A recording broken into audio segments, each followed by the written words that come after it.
Is your love for me real?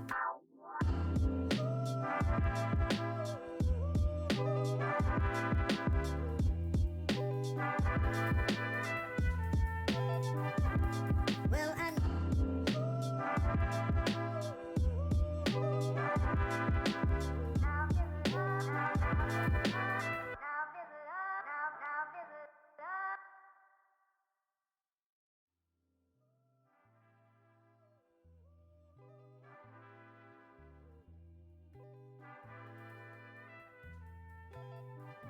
well, I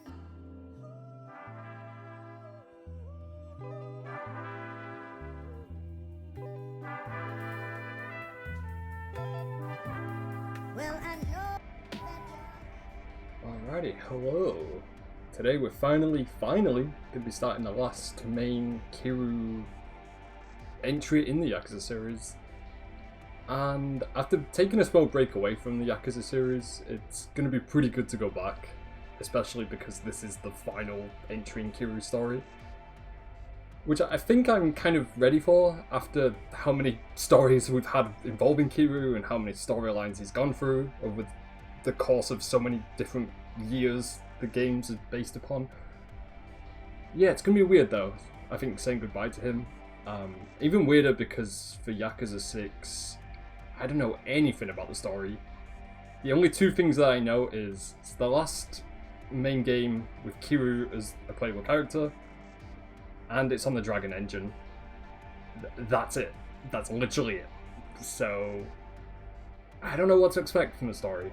I think it's going to be less complicated and less story heavy as Yakuza 5, because that involved so many characters and so many different plot threads having to tie themselves into each other that it was a lot to take in overall, and quite overwhelming, I would say.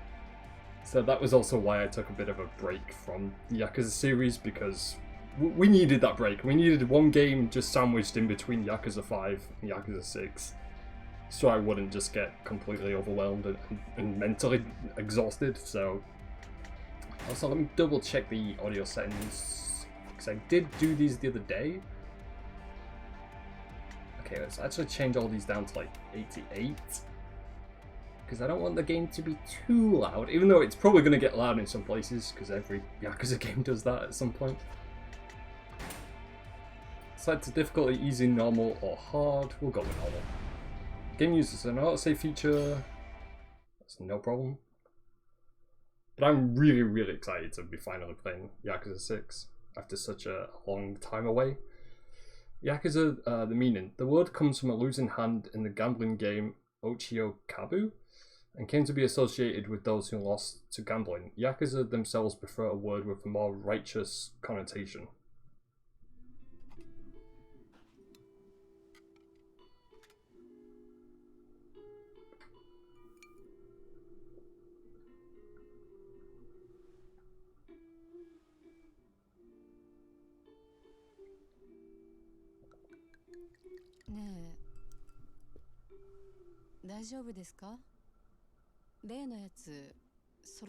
Also, just from this opening cutscene, this game looks really fucking good already.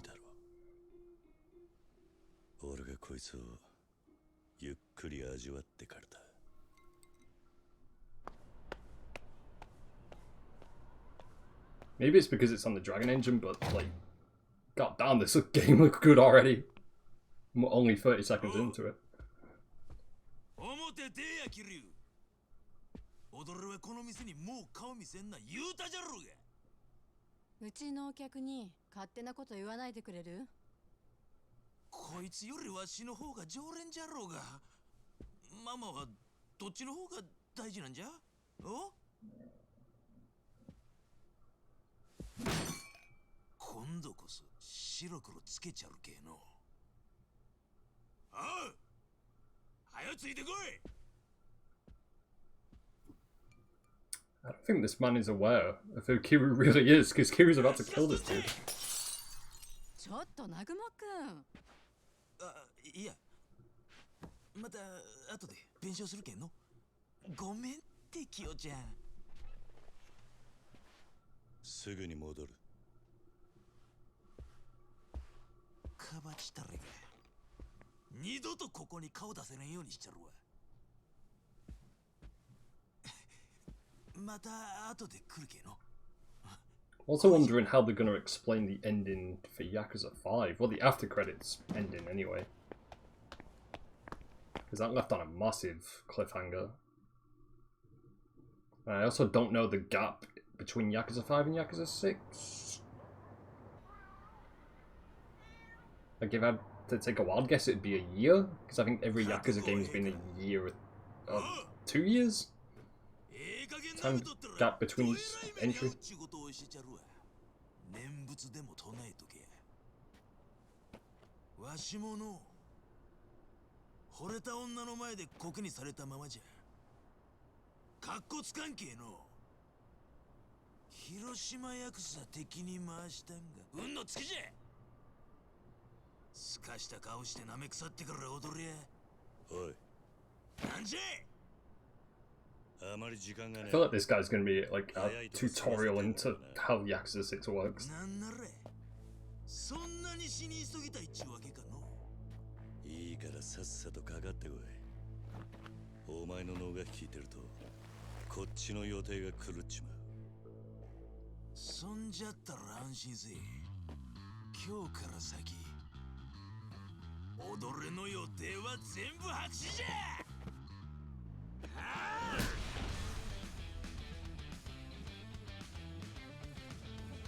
Yep, I missed the Yakuza games. I really missed them because of how just stylish this is.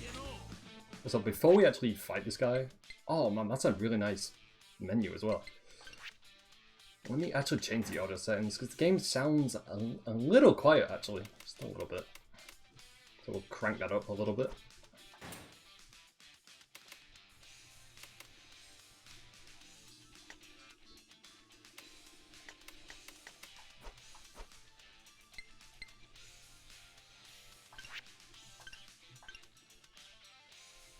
To obtain the new outfit, you can change into it at New Serena and Kamurocho or the Navy apartments. Okay, don't really care about changing an outfit right now anyway.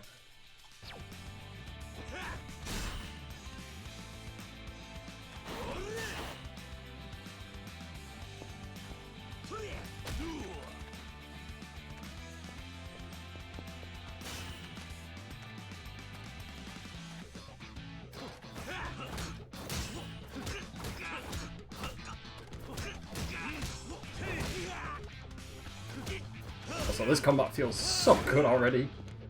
Like I'm really happy this is on the Dragon engine. Like, those are some weighty punches right there.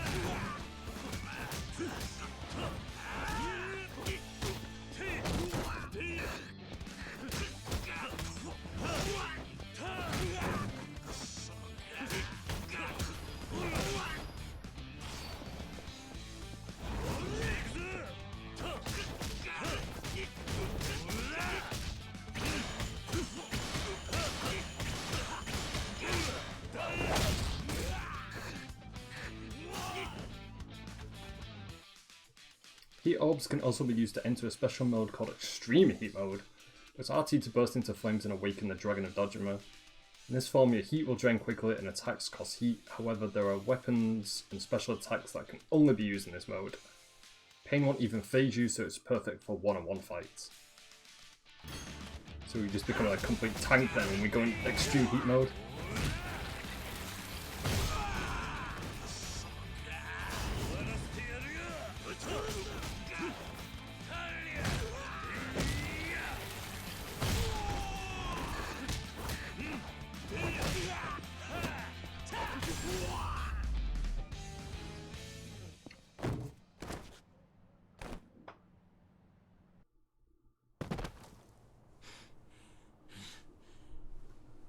よし、わかった。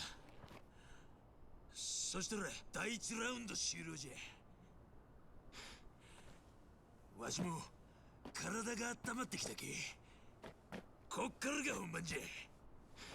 お遊びにはもう十分付き合ってやった。今のは肩慣らしじゃ言うとろうが。いい加減にし This man's really got a death wish. 俺にはもう時間が And ね like, え you んだ just got your ass handed to you by Kiryu once. Do you really want to retry that again? 遊び相手なら他のやつを当たれ。お前と違って俺は忙しい。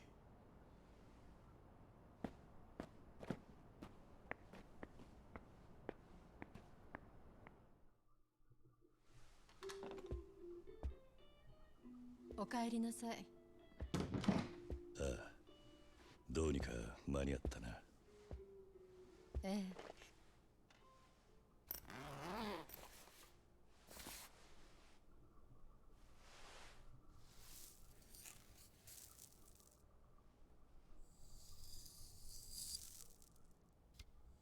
さあ、桐生さん、これ。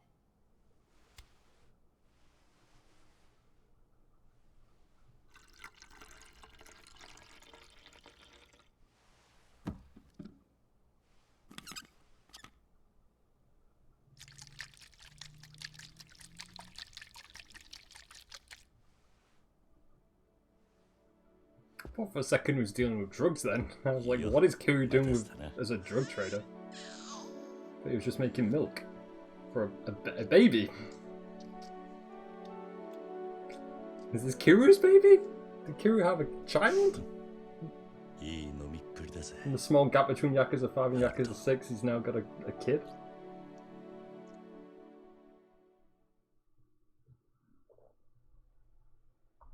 私を育ててくれたおじさんは昔極道と呼 Speaking ば of れていた Yakuza 人 5, でした。 there's that flashback to Yakuza 5. 4 years ago. 他の人から見たら Tell me 怖 there's い a かもしれ 4-year ないけど、 gap between 5 and 6. 私にとってのおじさんは強くて優しくて頼りがいがあるけど、でもどこかちょっと抜けてて、私はそんなおじさんのことが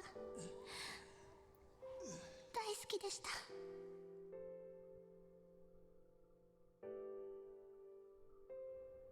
ファンのみんなや何より自分自身に嘘をついて生きていくことは私にはできません。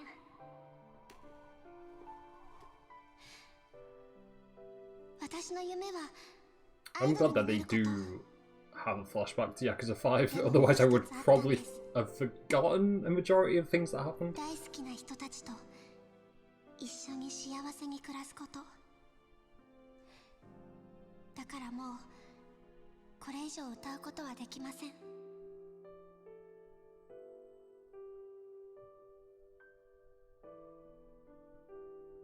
私は桐生一馬の家族です。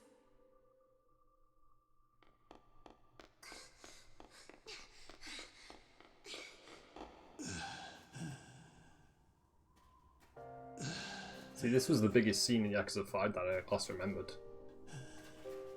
I think it was when Kiryu and Haruka, like, reunited right at the very end.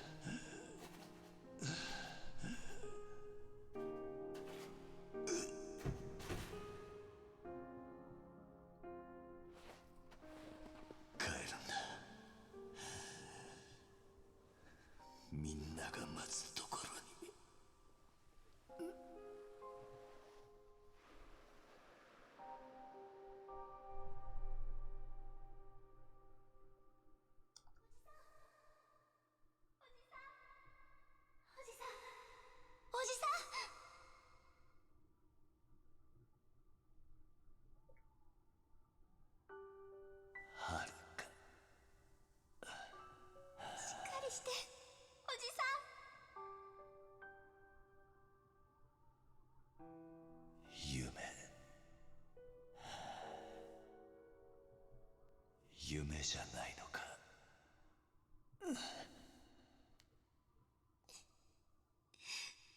違うよ。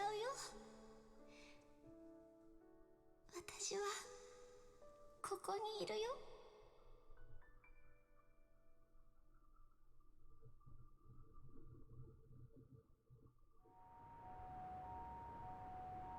So you get the answer to what happened then, in that last cutscene.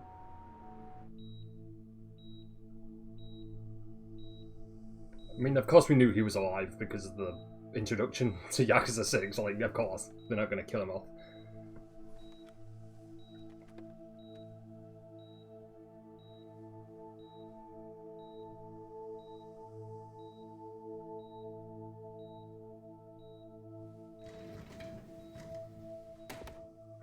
Yo, that's Akiyama. 秋山さん、 先生に話聞いてきた。 First time we get to meet Akiyama in the Dragon Engine. 2週間もすれば退院できるってさ。 そう I で think す he's か。 sporting a new hairstyle as well, because his hair looks slightly different. それにしてもさっきのステージじゃ思い切ったね。ニュースで何回も流れてる。ただあそこで君が言ったようにはいかないかもしれない。元ヤクザに育てられたアイドルのステージでの引退宣言、その周辺で起きていた東上会や近江連合の構想、テレビの騒ぎで分かってるだろうけど、君と桐生さんが一緒に暮らすには覚悟がいるよ。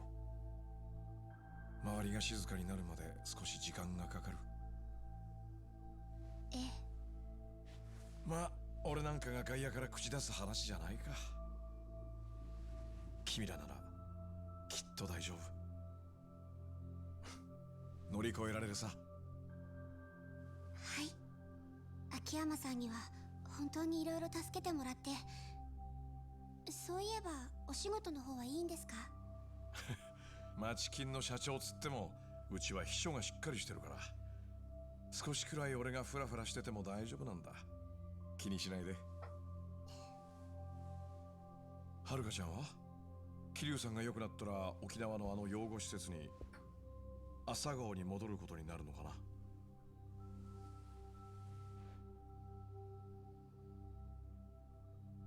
多分そうなると思います。私やおじさんにはあの朝顔が家 Would be で、 cool if we go back to the orphanage, because we haven't been there in a long time. Yakuza 3 was the last time, the orphanage. じゃあカムロ町もまた寂しくなるな。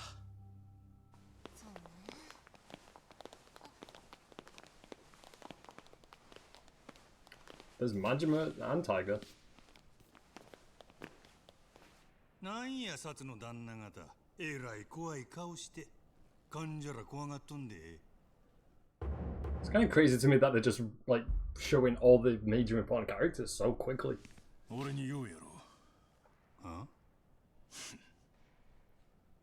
脱獄で捕まんのはこれで2回目やな。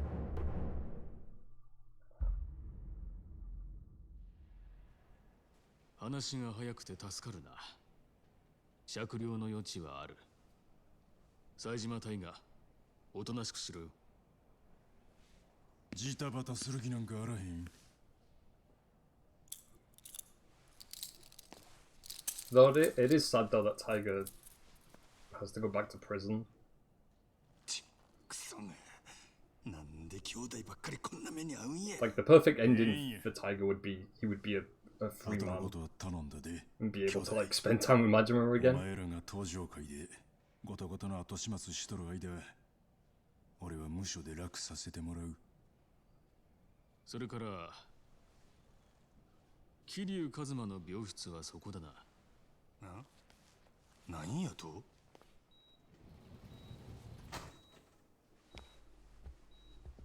警視庁のものです。どうかそのままで。桐生一馬をカムロ町での暴行傷害並びに Nah, don't tell me they're 器物 gonna 損壊 arrest 容疑で Kiryu. 逮捕します。 Can't permit they are.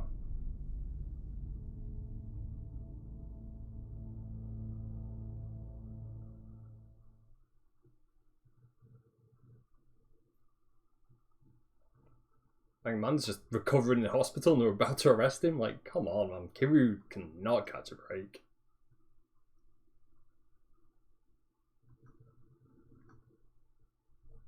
Like, I need Kiryu to have, like, a satisfying, perfect ending for this last game. 今回の桐生の逮捕、あれは警視庁のメンツをたどるためのパフォーマンスだ。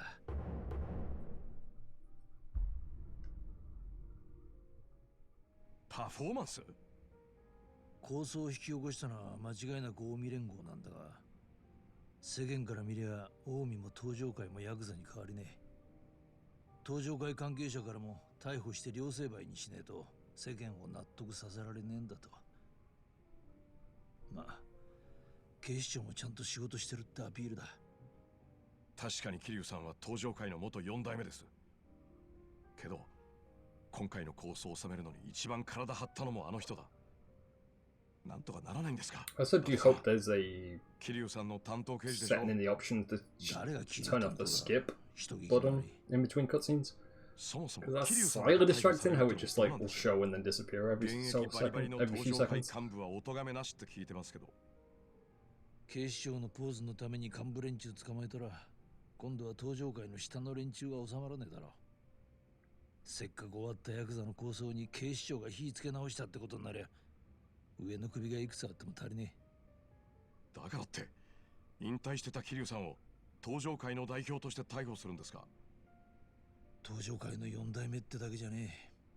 桐生一馬ってな堂島の竜で通った伝説の極道だ。いくら足洗おうが仇から見りゃ十分裏社会側の人間なんだよ。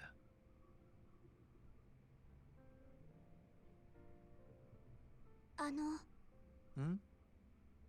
おじさんはまた刑務所に入ることになるんですか？まっとうな弁護士がつきゃ無所には入らずに済むはずなんだが桐生の出方次第か。なんか歯切れが悪いっすね。俺も桐生とは付き合いが長いんでな。今頃あいつが何考えてるかなんとなく想像できちまうんだよ。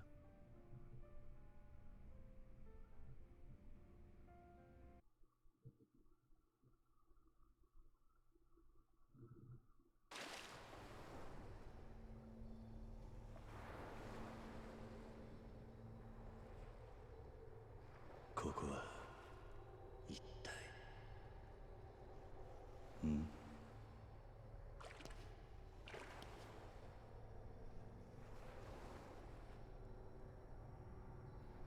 This is kind of creepy.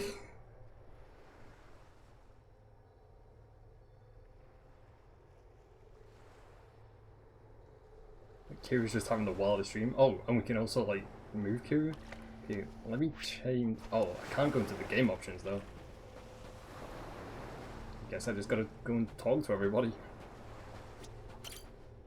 おじさん、はるか、俺がただ一人愛した女の忘れ方に出会った頃、まだ幼かったこの子は過酷な運命を背負って極道の構想に巻き込まれていた。そして大事な人間を次々に失った俺にとって唯一 This is quite a wild introduction for a Yakuza game already, because they've reintroduced so many important characters from previous Yakuza games. 親代わりに I feel like they're wasting no time in just getting right to the story so far. 見守ってきたことだけかもしれない。 And we're having this weird, like, fever dream sequence, which is really weird. This is the last thing I expected to happen. 警視庁の刑事としてエリートだったこの人の人生は俺と出会った Like, I don't know if this is 狂わされた in game just to catch up with それから previous 7年 events. の間俺とは時に相 When, 棒 for として example, like, if this was somebody's first Yakuza game, which would be weird if it was someone's first Yakuza game, 男が considering it's the 一つで sixth main 一 entry, 人娘を育て上げたい。 seventh main entry if you count Yakuza 0. But yeah, this is kind of just a weird catch up on how important these characters 正 are. 義を貫いていくはずだ。 I also recognize where we are. We're at the beach outside the orphanage. I think the orphanage was like Sunshine Orphanage, I think it was called. 直径真 So 面 it 目 makes sense why there's a giant glowing sun where the building should be. 島野の狂犬と呼ばれる武道派だ。俺が組を抜けてから何度もやり合ってるが、未だにこの人だけは読めねえ。何にしても俺とは腐れんだ。そして今の登場界には欠かせない大幹部として名を轟かせている。同じく登場界幹部となった冴島とは古くからの兄弟分だ。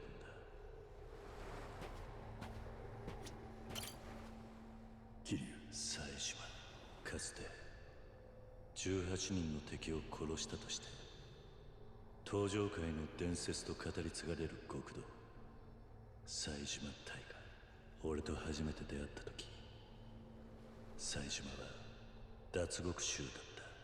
その後運命を狂わせた18人殺しの真相と対峙し、登場界直系冴島組を立ち上げている。だが2012年冬に再び脱獄。近江連合7代目の陰謀に巻き込まれ、登場界を代表する男として俺と共に奴らの標的にされた。Kiryu mentioned 2012, so I don't know if that was Yakuza 4 or Yakuza 5. I want to say Yakuza 5, maybe, is when it was set in. I don't remember the year Yakuza 5 was set in. スカイファイナンスの社長、秋山翔。昔は Because it could have been 2012, but this is 2016 now, because it's 4 years later. 横領の濡れ衣を着せられ、一度はホームレスにまで身を落としたという。それがカムロ町で偶然手にしたわずかな元で運用して1000億を超える金を生み出した。俺とは冴島の妹安子を通じて出会って以来の縁だ。大阪では芸能界に入った遥を守って俺の代わりに体を張ってくれていた。4代目。 Oh, it's Daigo. かつて俺の I also do hope Daigo shows up in this, because we haven't seen much of Daigo, not much of adult Daigo anyway, 堂島宗平の一人息子 especially since he only shows up at the end of each Yakuza game. 俺は登場界の6代目会長という重荷を背負わせてしまった。だが2万5000の子分を抱える登場界を束ねていけるのは堂島大吾を置いて他にいない。俺はそう信じ、大吾もまたそれを証明してきた。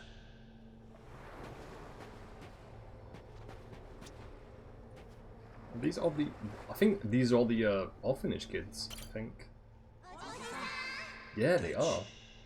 コーチ、ミツ You're right, barely recognize them from Yakuza 3. オ、綾子、泉、リオナ、エリ、親の顔も知らないこの俺が沖縄に児童養護施設朝顔を作って引き取った子供たち。この子たちが遥と過ごした時間に俺がどれだけ救われたかは言葉にさえできない。だが今の俺がまたこいつらと暮らすにはまずやらなければならないことがある。それには長い時間が必要だろう。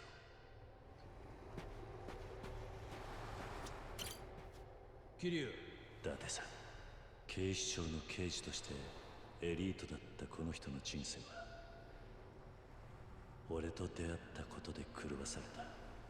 だがそれから何年もの間俺とは時に相棒として時に友人として付き合いが続いている。男手一つで一人娘を育て上げた今、伊達さんはこの先もカムロ町を生きるデカとして正義を貫いていくはずだ。I've spoke to everyone, so I guess we just go where the light is.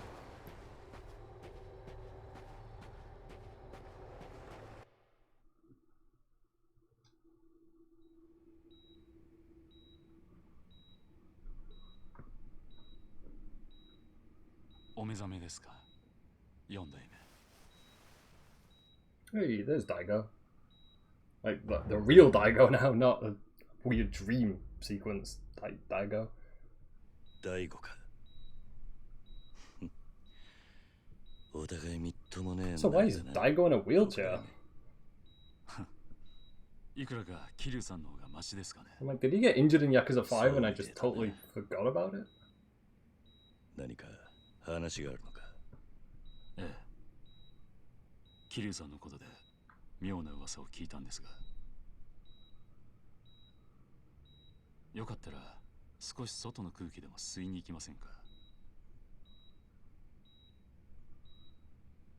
Like, considering Daigo's supposed to be the head chairman of the Tojo clan, he's not in a good state for that, I feel like. 他でもありません。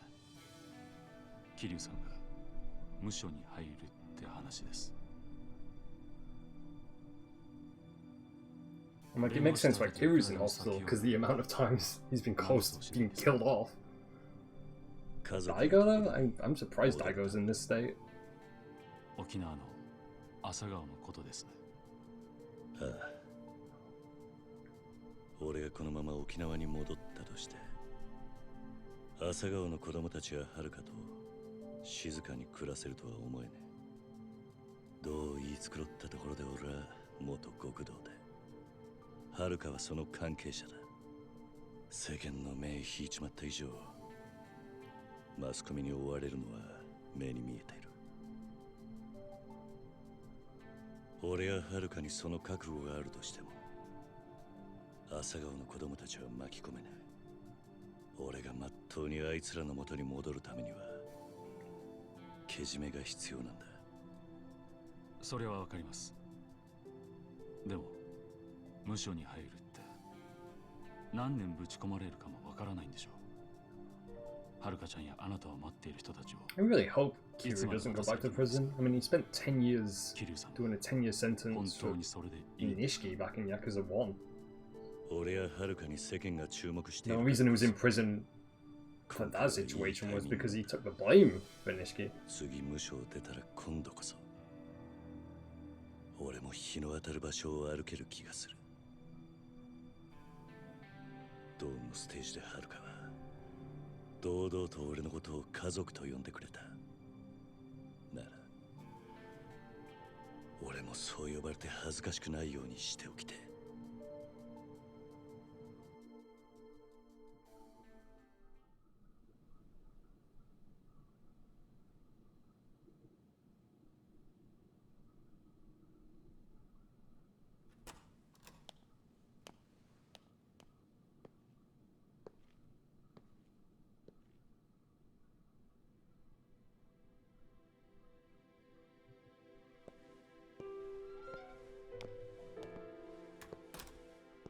I will never get used to short-haired Kiryu ever.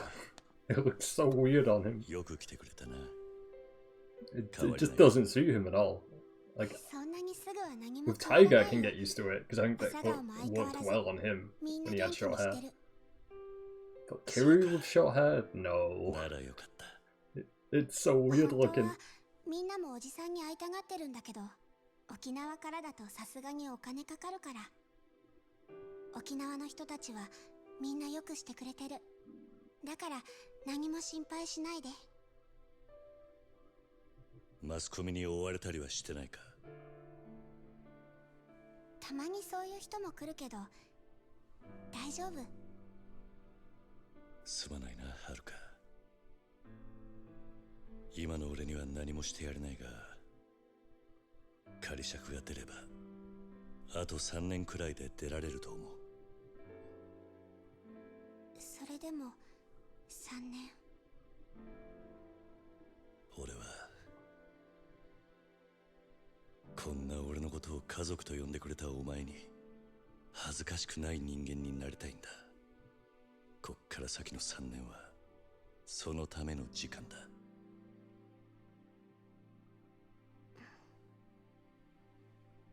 どうかしたか？私は芸能界に入っておじさんのことを家族と呼べないのが辛かった。うん。芸能界に入ったことを後悔してるんじゃないの。その逆だよ。おじさんを家族って呼べなかったあの時間があ Now っ she た has か to spend more time apart from ら。私 Kiryu. はあのステージで初めておじさんのことを家族なんだって心から思えた。 Though on the bright side, he only has to serve 3 years of a sentence, and not 10 years like he did in ずっと当た Yakuza り前 1. だったから、まだ子供だったから深く考えたことがなかった。 And with everything that's happened in previous Yakuza games, I think 3 years for a prison sentence for Kiryu, 頑張っていける。 that's a pretty light sentence. おじさんと私がどんなに It 離れてい could て have も easily been like 30 years for the amount of things that 心 have に刻 happened. むことができたから。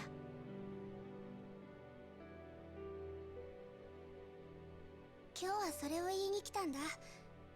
また一緒に暮らし始めたらもう恥ずかしくてこんな風に言えないもん。そうか。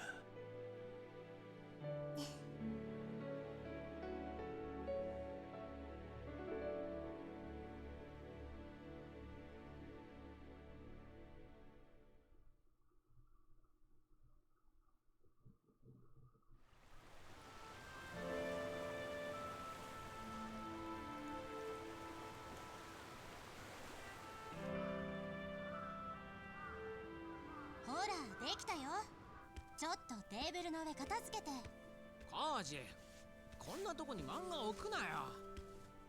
泉、コップとお水用意して。はーい。ほら、シロ、ご飯の時はタブレットしまって。ちょっと待って。もうすぐ一通り株価のチェック終わるんだ。He's a kid and he's a kid and he's checking out his stocks on the そん market. な金ないでしょ。シミュレーションだけ。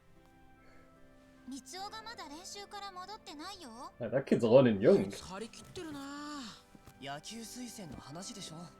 そんなにうまくいくかな。ただいま。ただいま。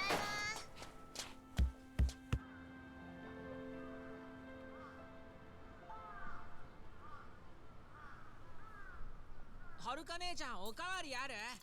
ご飯だけならね。俺、今日はおかわりいらない。この後大城と筋トレする約束してきた。おじさん、刑務所から帰ってきたら驚くね。みつお兄ちゃんがプロ野球に入るかもって。バカ、気が早すぎだよ。まだ中学生なんだから。でも野球推薦の話が来るなんて、みつお頑張ったんだ。前はコージが教えてやってたのに、いつの間にか立場逆転だもんな。うっさい。まだ本決まりじゃないし、他にも候補はいるから、勉強の成績とか家のこととか、なんかいろいろ審査はあるんだって。家のことって、それじゃうちってやばくね？あ、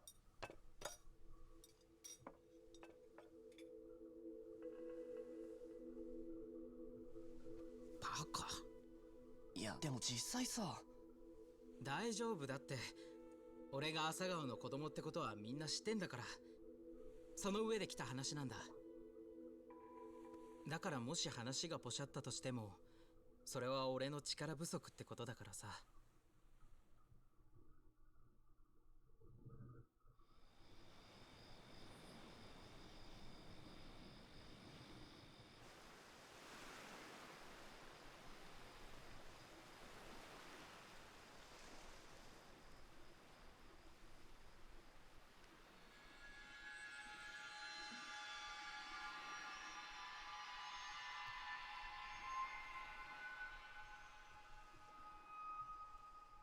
どうしよう。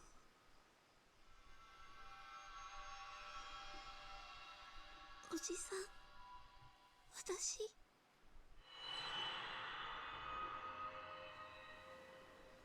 どうしたらいいのかな。や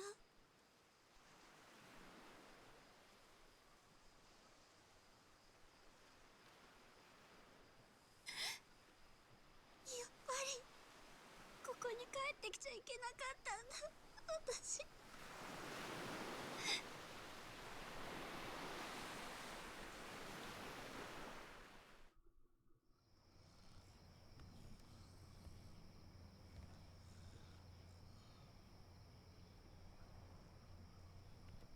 See, her sneaking away is not a good idea. Like, I understand why Haruka would want to get away from the ご orphanage. めんね、みんな。 But what happens if Kiryu comes back, like, a few days later? and then realizes Haruka's gone missing.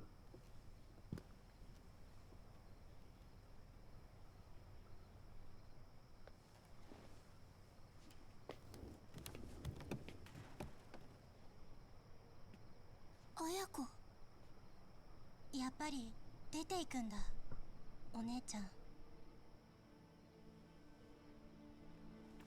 これ見たんでしょ？そっか、綾子も見たんだ。三尾の野球推薦のことが心配？三尾のことだけじゃないよ。この先他のみんなにも何かのチャンスが来たとして、私のせいでそれを潰すことになった。 He's also pretty much doing the same thing that Kiryu had to do when Haruka was trying to become an idol. 私は世の中を甘く見 It's てた just んだ to と like 思う。 separate Haruka from his life. Now Haruka's doing that with the orphans in the orphanage. きっと刑務所に行ったの。だからってお姉ちゃんはここ So on で one hand, I understand why Haruka どこに行くの？ has to leave, しばらく but は on お the じ other さんのそば hand, にいようと思ってる。 it's not the best decision. おじさんが帰ってくるのまだ何年も先でしょ？ Because if anything happens to Haruka while Kiryu's still in prison and he gets released, that's the worst thing he could 全部 come 私 back が to 自分で決めたことだか after ら。 being released. He's being told like, oh yeah, Haruka's in danger, じゃあ or 私からお Haruka's, じさんに手紙書いておく？ I don't know, been injured or 黙 whatever. ってて。え？おじさんには私からちゃんと話すから。うん。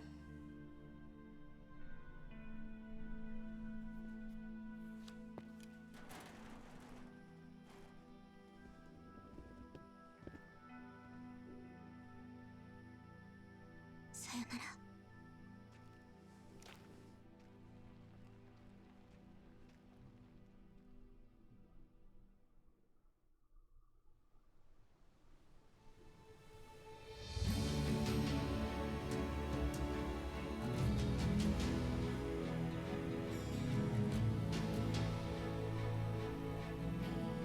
Also, that's another thing. Where's Haruka even going to go? She just can't stay at the orphanage. Obviously, Kiryu's in prison. I don't know if Akiyama is going to be looking out for her or not.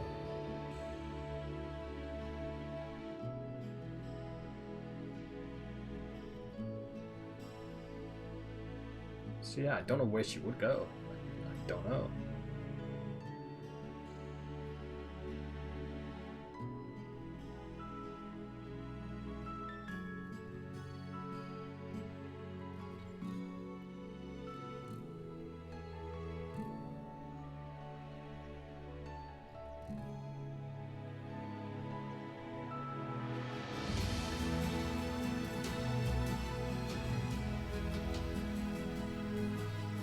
Still not used to short-head Kiryu. No. No matter what cutscene we see him with short hair, nah, I don't want it.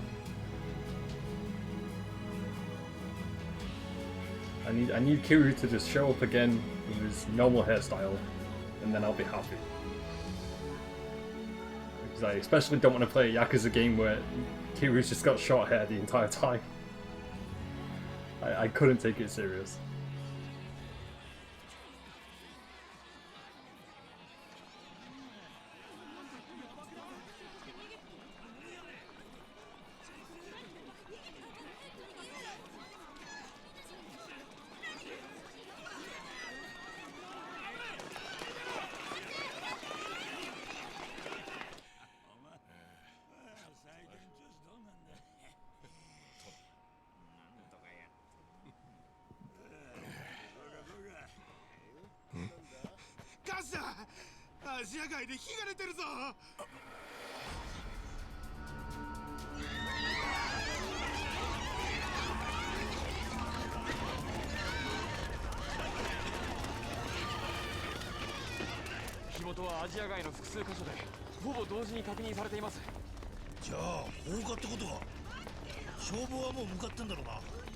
避難の誘導はやってます。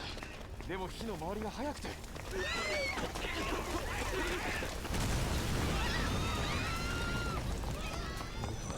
なんてこった。アジア街が全部焼けちまう。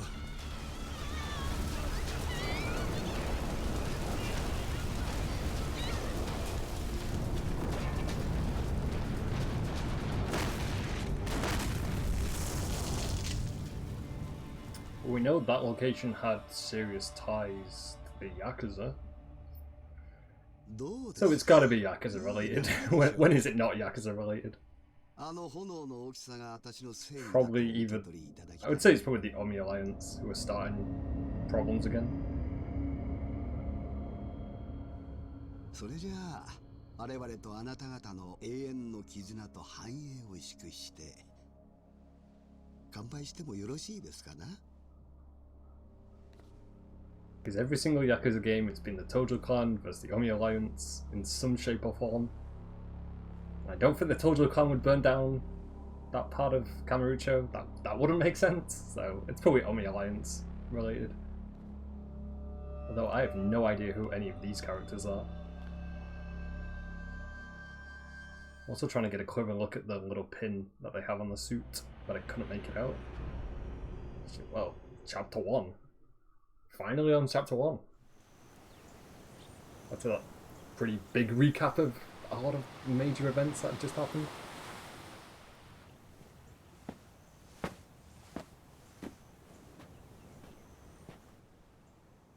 Three years later, December 2016.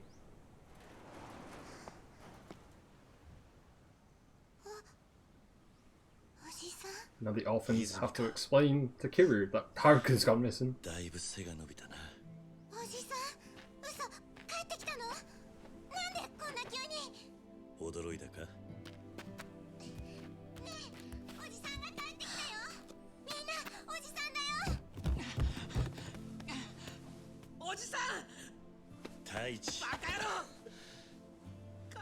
Remember Taichi? He was the kid who wanted to wrestle.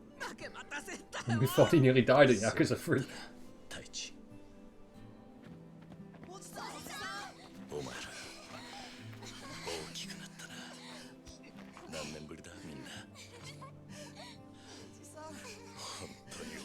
So yeah, how many years has it been between Yakuza 3 and Yakuza 6?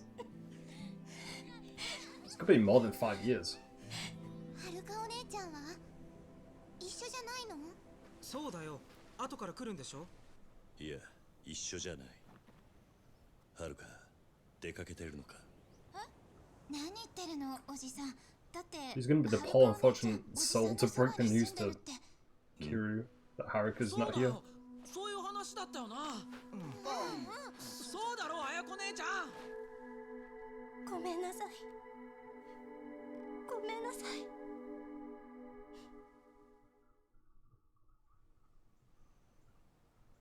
はるかお姉ちゃんが朝顔を出て行ったのは3年前。最初は電話くれてたけど、1年くらい前からは全然来なくなった。お姉ちゃんから連絡がなくなっておかしいとは思ってたんだけど。For the last 3 years, nobody's had contact with Haruka for 3 years.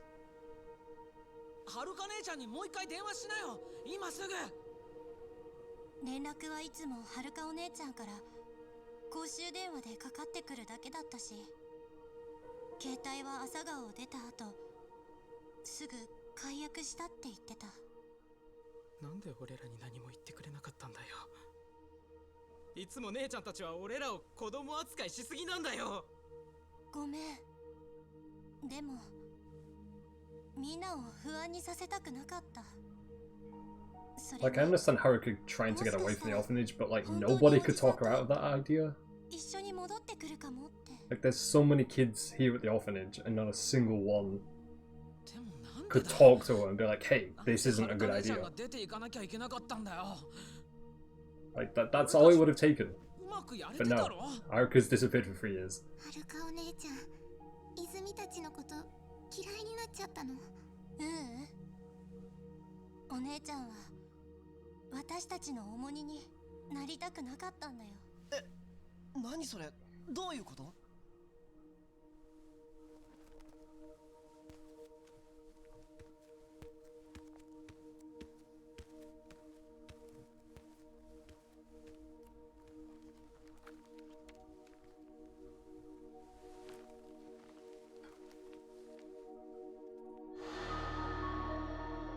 今三尾が通っている学校から野球推薦の話があった時、ちょうどこんな記事が出たの。お姉ちゃんは自分のせいで朝顔のみんなが変な目で見られるのに耐えられなかったんだと思う。あの時は特に三尾の進路がどう転ぶかわからなかったし。なんだよ、それじゃ俺のせいかよ。いや、そうじゃねえ。お前のせいでも遥のせいでもね、全部俺のせいだ。おじさん。だから俺が必ず遥を探し出してこの家に連れて帰る。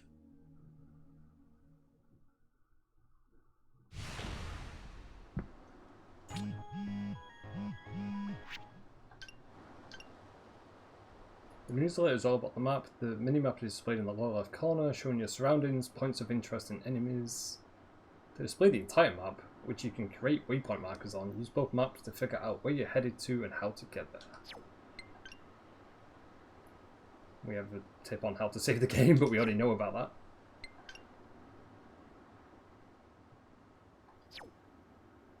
So we can send stickers to it.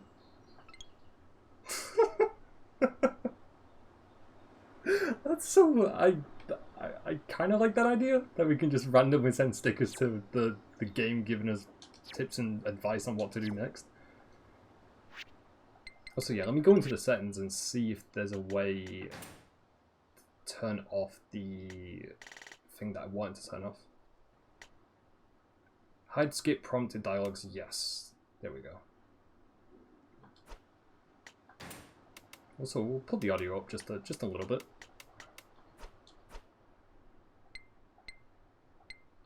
Let me see, do I have any items? We don't have any items. I also think they brought back the skill system from Kiwami 2. So I really like that system. Like, the way you level up in Kiwami 2, I really, really liked. So if it's the exact same in Yakuza 6, which I hope it is, because it looks very similar, because it's got the 5 icons, then I'm glad that's made a return.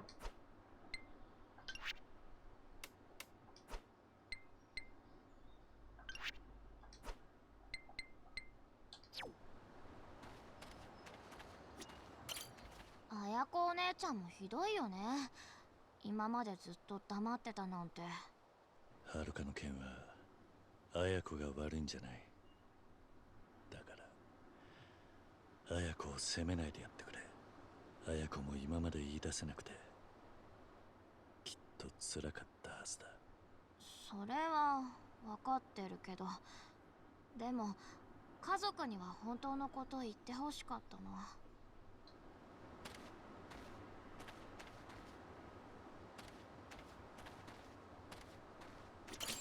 おじさん。Yeah, it's a sense there's something Kiwami 2, the leveling up and skill 遥 system. のことは気にするな。お前は野球に集中するんだ。でも遥は必ず連れて帰る。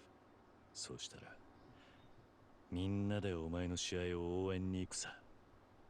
その時はいいところを見せてくれ。分かったよ。Like, it's such an easy leveling up system to understand as well. I think in Yakuza 3 and 4 and 5, I didn't mind it, but I preferred if they just stuck to the one that they introduced in Kiwami 2. So yeah, I'm really happy it's made a return. 豆も昼飯の時間か。 Also, I think that's the same dog that we got introduced to in Yakuza 3.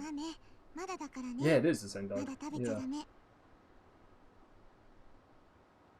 よし。はる So I think we had to chase that dog around one of the city town areas in Yakuza 3. はるかのことなら心配するな。きっとカムロ町にいるはずだ。そうだといいけど。 And then somehow it just decided to live with the orphans in the orphanage for some reason. はるか姉ちゃんが俺たちのことでそんなに思い詰めてたなんて俺全然気がつかなかったよ。そうか。まったくはるか姉ちゃん何でも気にしすぎなんだよ。おじさん、はるか姉ちゃん見つけたらガツンと言ってよ。俺たちはるか姉ちゃんのこと全然気にしてないからって。ああ、ちゃんと話すから心配するな。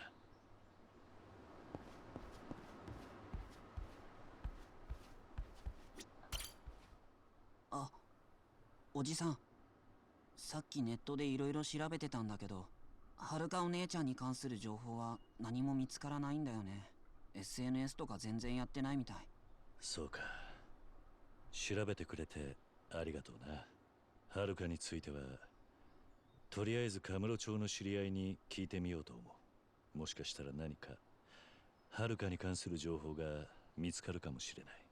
じゃあ僕ももう少しネットで調べてみるよ。すまないな。あのさ、おじさんがはるか姉ちゃんと最後に会ったのいつ？ 3年前だ。俺が週間中に一度面会に来てくれた。朝顔のみんなはよくしてくれるって言っていた。そう。もしかしたらその時からはるかは悩んでいたのかもしれない。俺が気づいていればこんなことにはならなかった。本当にすまない。おじさんは悪くないよ。でも早くはるか姉ちゃんを探さないと。I mean, considering this is a Yakuza game and considering the amount of times Haruka has found herself in dangerous situations, she's probably involved in a shady situation. Especially if nobody's seen her in 3 years. Okay, who else do I need to talk to? So we've spoken to all the kids outside. Okay, so the rest of them are going to be inside.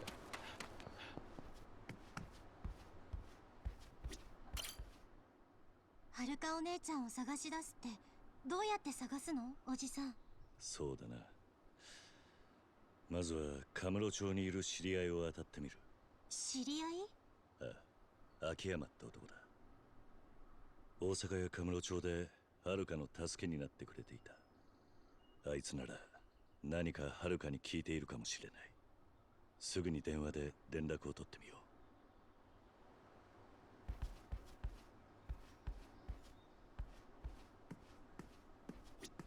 そろそろ晩ご飯の準備しなきゃ。あ、おじさん。晩飯の準備か？何か手伝えることはないか？ううん、いいの。これくらい一人でできるから。それにいつまでもお姉ちゃんたちに頼ってちゃダメだと思うし。そうか。あのね、おじさん。おじさんがはるかお姉ちゃんを見つけたとしても、はるかお姉ちゃんがこの家に戻ってくるかはまだわからないよね。そんなことはない。ちゃんと会って話せば戻ってくるさ。だから心配するな。うん。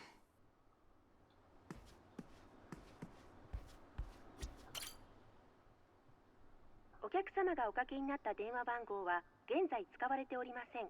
番号をお確かめになってもう一度おかけ直しください。Guess we gotta go to Kamurocho and talk to Akiyama then. おじさん、秋山って人連絡取れたの？いや、連絡先が変わってた。え、そんな。電話がダメなら直接カムロ町に I mean, it has been 探す必要があるかもな。 3 years, 4 years since we've had any contact with Akiyama, so it would make sense why his phone either wouldn't be working or he changed his number. Tomorrow I'll head up to Kamurocho.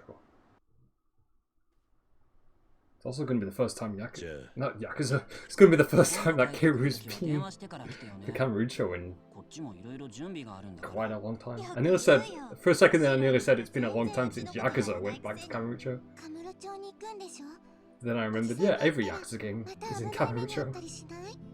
秋山って男さえ見つければ、もうカムロ町にいる必要はない。あまり長居することにはならねえさ。はるかお姉ちゃん見つけても、あんまり怒っちゃダメだよ、おじさん。わかってる。みつお、野球の練習頑張れよ。うん。それから太一、浩二、シロ、エリ、リオナ、泉、綾子。今度はそう長くは待たせねえ。俺もはるかも必ずここに帰ってくる。そうか、豆もいたな。またお前たちのその笑顔を見せてくれ。じゃあな。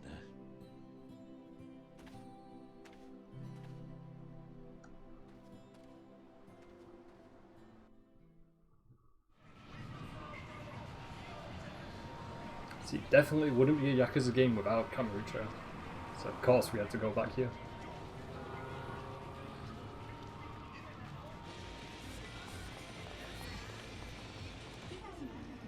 And it really hasn't changed at all either.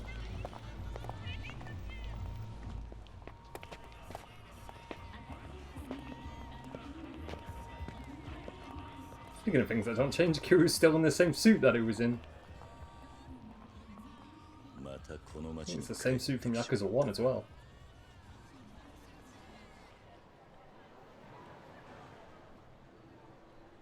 And we get the welcome back achievement as well, just for returning back to Kamurocho.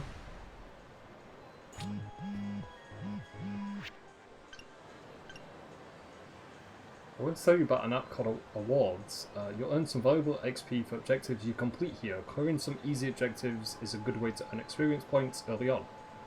New objectives become available as you clear previous ones, so keep at them as much as you can.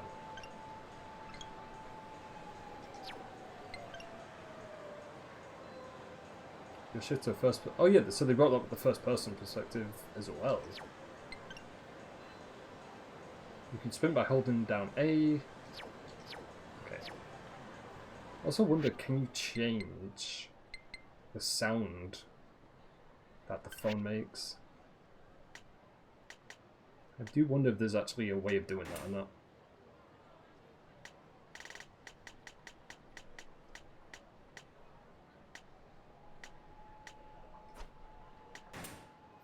Oh yeah, there is. Okay. Yeah, we'll just set the ringtone to vibrate, because I think I had that for Kiwami 2, I think.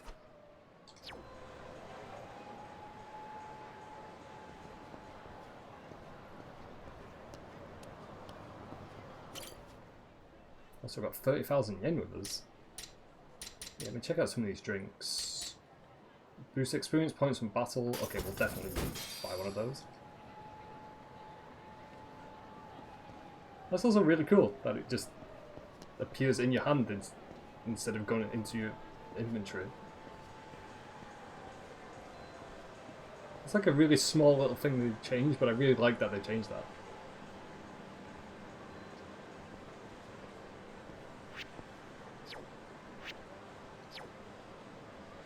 Oh, I didn't want to drop it. Oh, we can't pick it back up either. Okay. I was trying to see if we could put that in an inventory instead. Let me try and buy one of these items again without dropping it.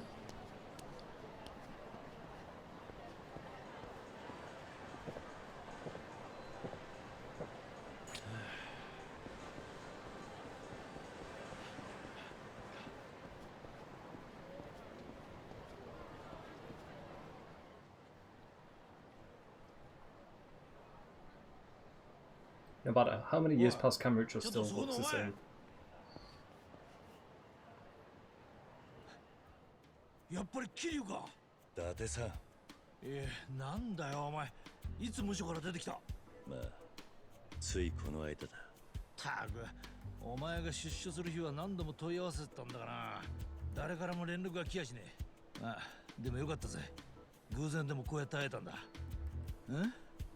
少し老けたか？まっとうに年食っただけだ。お互い様だけどよ。そうだな。長かったな、キリア。よく頑張ったよ、お前は。しかし、無所出た足で沖縄に行くかと思ってたんだが。沖縄にはもう行ってきたんだ。そうなのか。伊達さんは相変わらず忙しそうだな。殺しがあったんだ。東上界のヤクザが中国人に刺されて死んだ。カムロ町じゃ今、中国マフィアと東上界とでドンパチの真っ最中だ。中国マフィアか。ああ。お前が無所に The Chinese mafia, so for once it's not the Total Con and the Omi Alliance fighting each other. ああ、無所で聞いた。その火事が東上界のカムロ町支配が崩れたきっかけでな。焼けたのはアジア街の一帯だが、その焼け跡に大陸から西洋界って中国マフィアが入り込んだんだ。で、そいつらと東上界の抗争が始まって片木にまで犠牲者が出るようになった。それで警視庁は躍起になってな、東上界上層部に抗争の責任を押し付けるようにして真島と堂島大吾を逮捕した。何？知らなかったのか。Majima's been arrested and Daigo's been arrested? 大吾が捕まったとすると、今の東上界を動かしているのは本家の相談役だった菅井って幹部。I think what they would arrest Daigo for. 確か I に mean, Majima, yeah, that kind of makes sense why he got arrested. 間違いない。 Not Daigo though. その菅井だ。そうか。いや、お前はもう東上界に関わる立場じゃなかったな。そのために3年以上も無所に入ってたんだ。俺も余計なこと言って。はるかはどうしてる？っていうかお前、なんでカムロ町にいるんだ？秋山のことを探しに来たんだ。もっと言うと、秋山にはるかの居場所を聞きてえと思ってる。はるかの居場所？はるかは沖縄から姿を消したんだ。もう随分前からな。なんだそりゃ。俺も沖縄で知ったばかりだ。それで秋山ならはるかのこと何か知ってるかと思ったんだが、携帯が繋がらねえ。はあ、実は秋山のことは俺も気になってた。あいつな、金貸しの会社閉めたぞ。スカイファイナンスをか。しばらく休業してる。多分まだカムロ町にいるとは思うんだが、聞いた話じゃどうも中国マフィアに狙われたらしい。何？すまんがそろそろ行かねえと。後でまだ連絡する。詳しい話。 Seems like the triad going after pretty much 一応言 everyone. っとくが、アジア街に近 Daigo's づくと been きは arrested, 気をつけろよ。 Majima's been 例の arrested, 中国マフィアが幅利かしてる。 Tiger's なる back べく in なら行かず prison, に済ませた方がいい。 Haruka's disappeared, 気をつけるよ。 Akiyama's on the run. ありがとな、伊達さん。おう。いや、またな。 Wouldn't be surprised if we found out more characters have like disappeared or are on the run.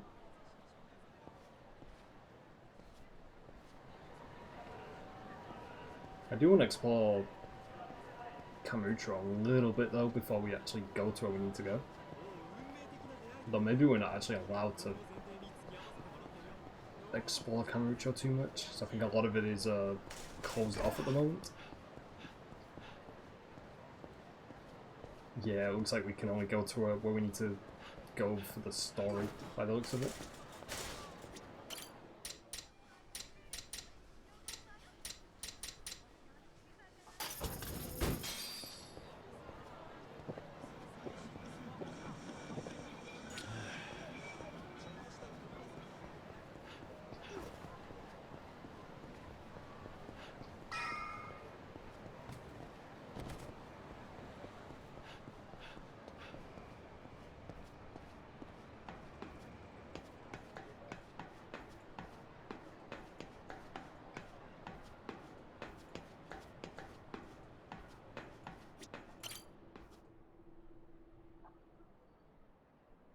Says they're accepting tenant applications. I guess Akiyama. I was trying to read that went by too quick.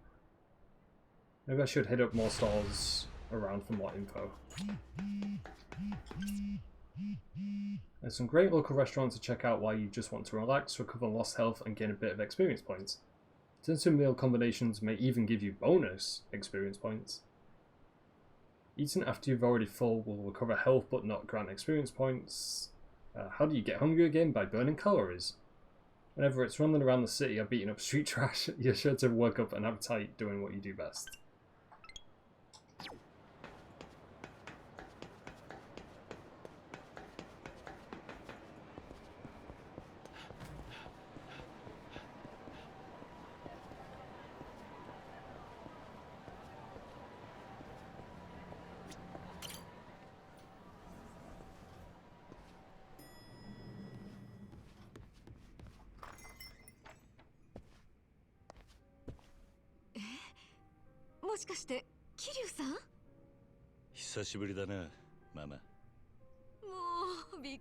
That's Mama from Yakuza 2? She looks way different. And not in a bad way either.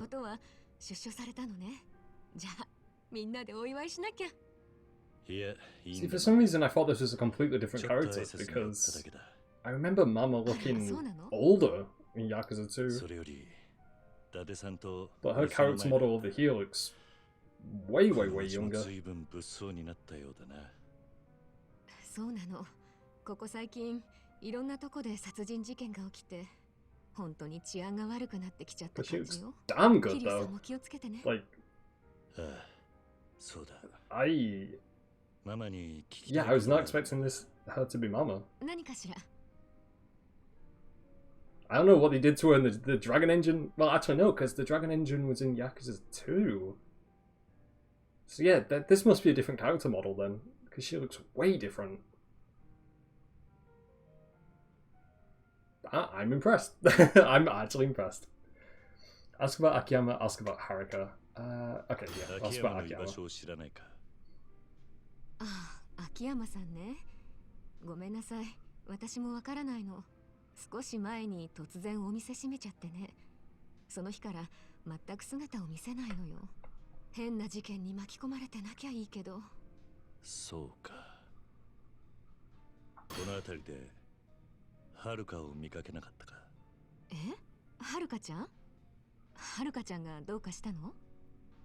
ずいぶん前の話だが、はるかが沖縄から姿を消したんだ。理由はいろいろあるんだが、俺がこの町に来たのははるかを探すためなんだ。そうなの。それは大変ね。てっきり沖縄で暮らしてるのかと思ってた。はるかちゃんとはここ数年会ってないわね。そうか。でも何か分かったら連絡するわ。あとこのお店ならいつでも使ってちょうだい。遠慮なんてしなくていいからね。ママ、いつもすまないな。I was about to say, is there a story to this game? Because I just want to keep talking with Mama now. Oh boy. She's, damn fine. There are new bonus gifts waiting for you. You've acquired the Morning Glory photo. You've acquired the Morning Glory waistband? Oh no, it's going to give us all the DLC stuff, isn't it? Oh no, okay, fine. Whew, I thought for a second it was going to give us like 50 DLC items in one go. Yeah, let me check what items we got.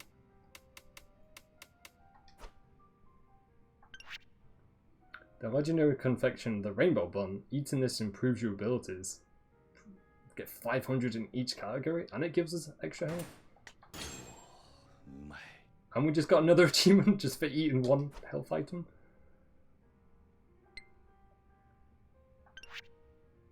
So yeah, I want to figure out how do you actually level up though.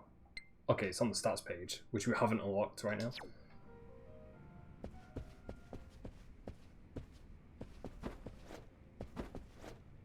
Okay, can't go that way. I wouldn't say we'd go through that door or not. No. Sorry about your chair that I just broke by just walking into it. Yeah, that's still crazy to me that that's Mama from Yakuza 2. Yeah, no way would I be able to have guessed that if we didn't know otherwise. Yeah, it's just crazy to me because she looks so much younger in this game than she did in Yakuza 2. Even though I think 10. Okay, if we're talking timeline wise, Yakuza 2 was in 2006, and this is set in 2016, so that's 10 years. So yeah, I don't know why she looks so much better in this game 10 years later than she did in the second game. I don't know, man. That dragon engine, it's magic. Especially just how detailed each character looks.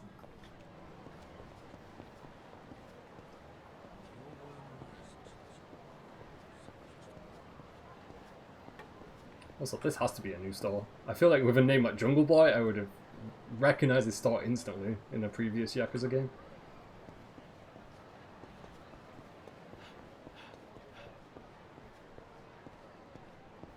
Also keeping an eye out if there's any coin lockers, like any keys for any of the coin lockers nearby.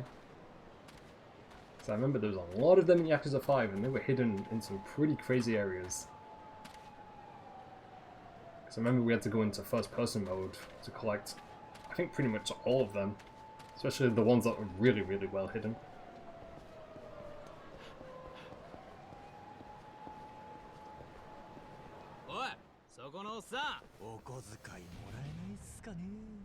They're gonna start a fight with us and yet there's police literally everywhere. But I guess it is also Kamurocho police and they're pretty bad at their job. Some nasty thugs just wander around town looking for fights for the hell of it. You can ignore them, but you can earn rewards by teaching them a lesson.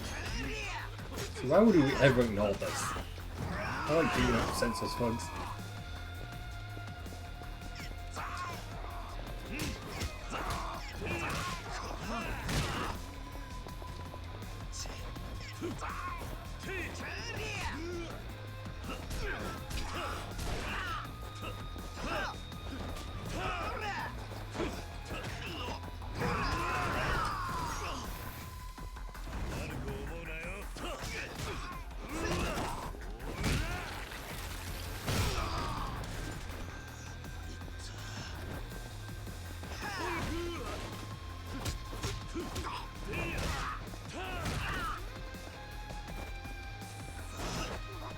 Pick him up and just throw him around again. Oh, and he's still alive. Okay, let's do it one more time. There we go. I honestly missed the Yakuza games so much since we took that small break away from Yakuza 5. You can use experience points to strengthen Kiryu's abilities. You can choose between various ability tabs, but it's recommended to strengthen Kiryu's basic stats first. Yeah, let me check what stats we've got here. So we've got heat actions, other skills. Oh, this is where we equip items. Okay. Somehow makes enemies less likely to confront you. There's a lot of nostalgia here. Remind you of home. So that gives us extra heat gauge, properties, and extra defense. I mean, since we've got 2 slots, I guess we'll equip both of them. Okay, let's see. Increases attack speed slightly.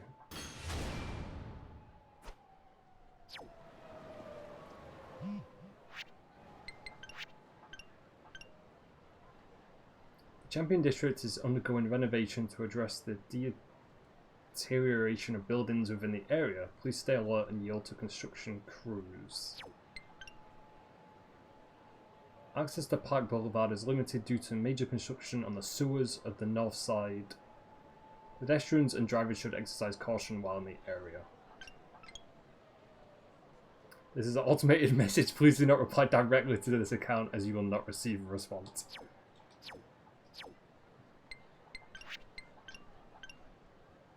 After obtaining some experience points, select stats in the pause menu to spend them and increasing your stats on learning new skills. That we already know about. That's just teaching us basic attacks and defense skills whenever we get in combat. And then we've got a few of our combos right there as well. Okay. Yeah, let me fully do all the stats.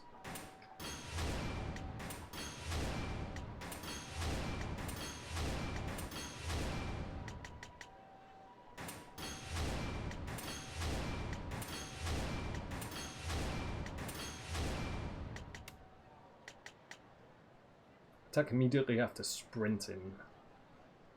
Yeah, we'll want that, why not? Recover while getting knocked down, that will definitely need.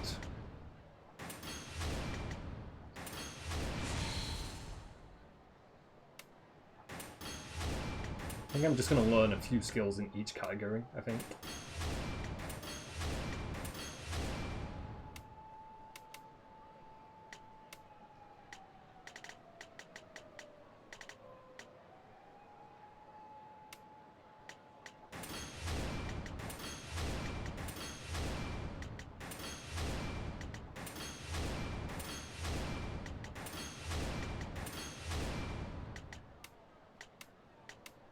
I think that's all the skills we can learn for now anyway.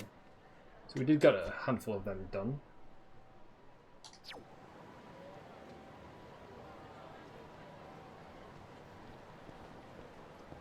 So they did mention that we need to like, go and eat at restaurants quite often, so go ahead and do that.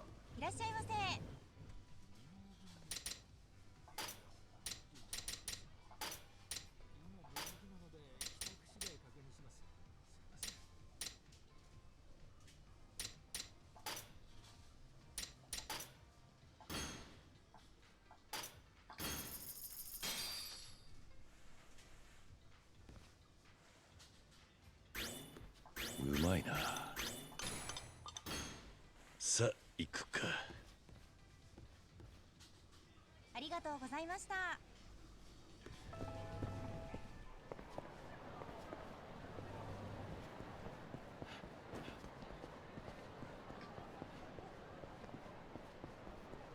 Should probably also buy more drinks that gives us more experience obtained in battles.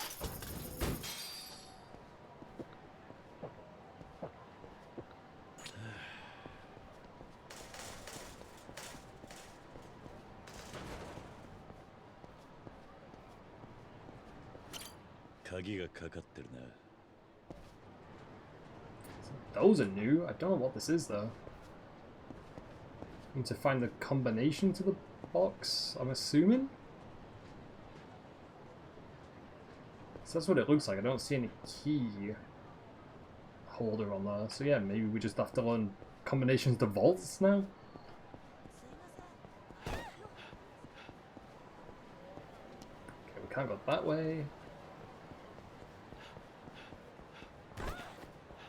Also, just running into every pedestrian in our way. So speaking of pedestrians, there's some more enemies we can fight over here.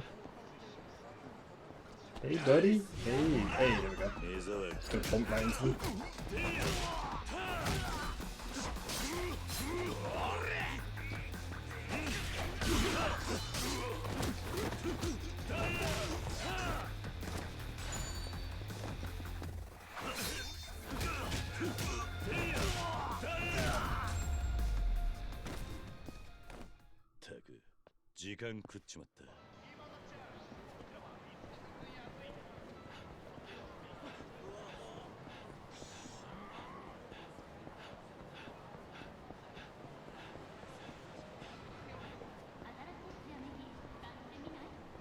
Okay, this place has actually changed a tiny bit from Yakuza 5. Because remember there being like a mini stage area where we are. So this place has been a little bit updated. That building's new. The Club Sega building, that's not new, so I think that's been in every Yakuza game in Kamurocho. So yeah, they blended like a few new areas and a few new old areas, which is pretty cool. I know, it just feels good to be back in Kamurocho. I think it helps even more because we took that small break away from the Yakuza series for quite a while. For I think just under 2 months, I think it was. So yeah, like going back to Kamurocho, I don't know, it feels like home. I mean, it is kind of home for the Yakuza games overall. But yeah, I really miss this place.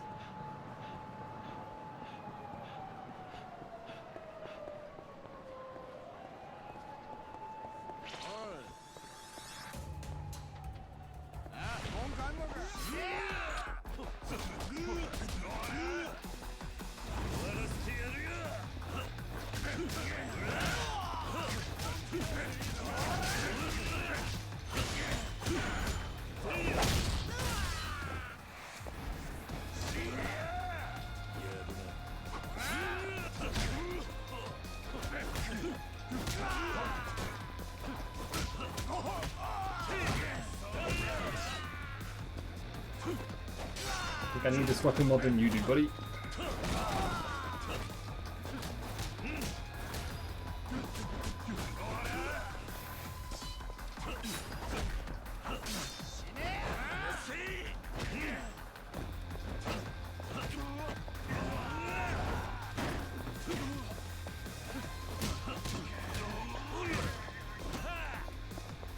That was a good block actually. I managed to block that right on time.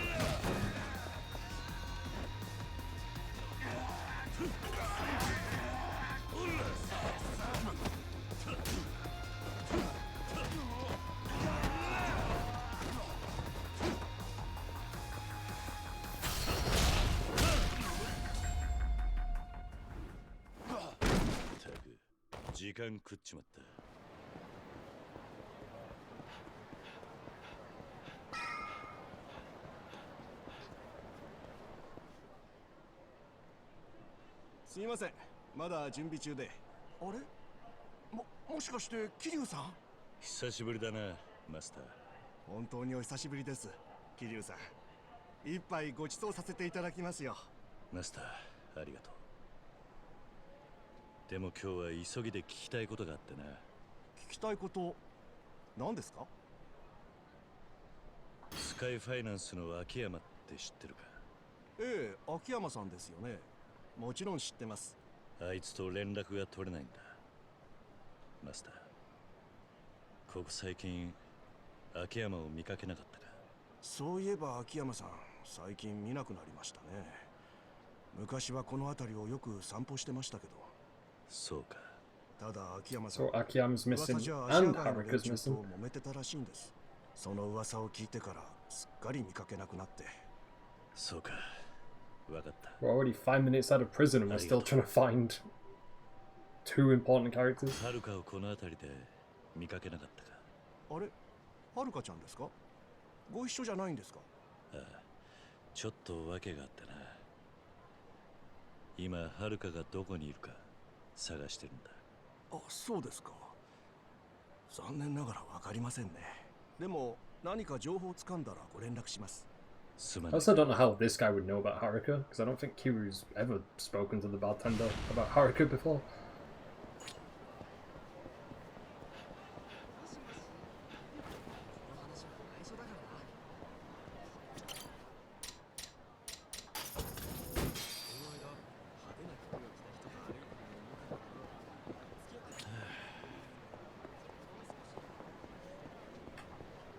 So I thought that was a real person then for a second. That actually scared the fuck out of me.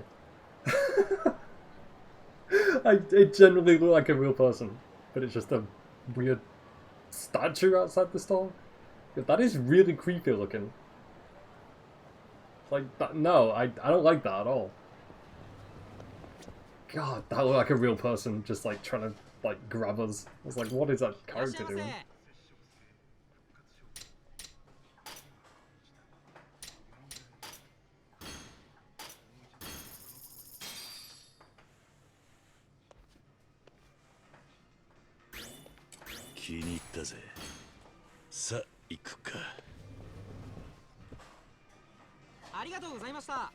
I actually wonder, can we? No, I was wondering if we could pick it up and just throw it away, but we can probably only do that in combat situations. Yeah, I don't like that weird figure outside that store. No, not a fan.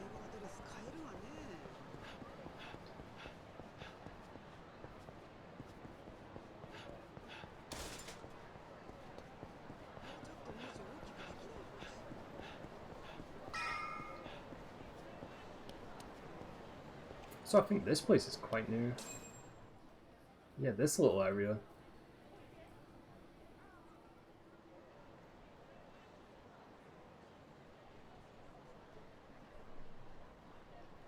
Well, didn't Little Asia burn down? Yeah, it burned down a year ago, but they rebuilt it pretty quickly. Because I always remember the Little Asia part of Kamurocho just being like a tiny...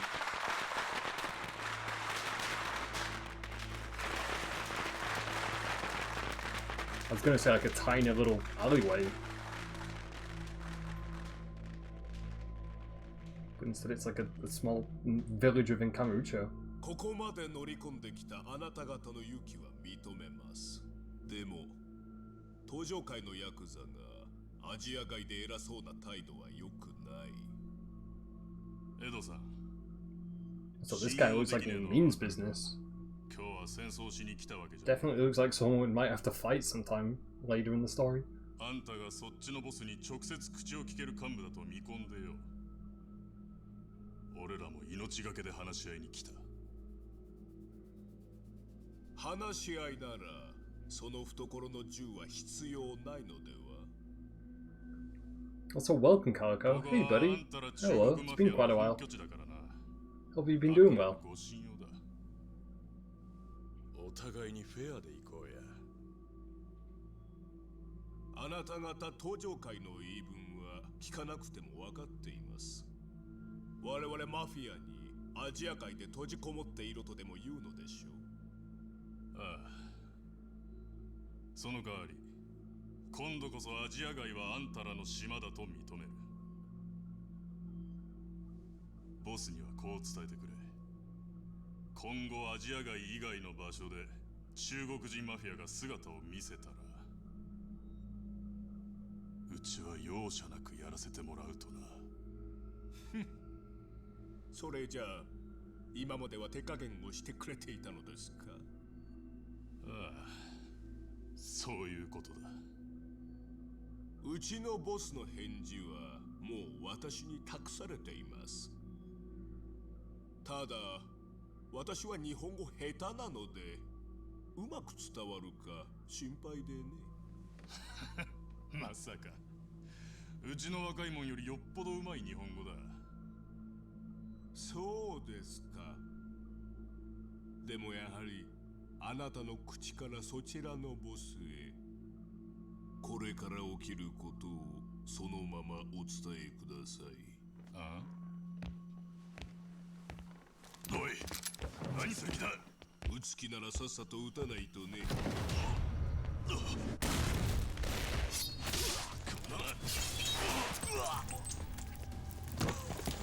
Well, shit. This just got real.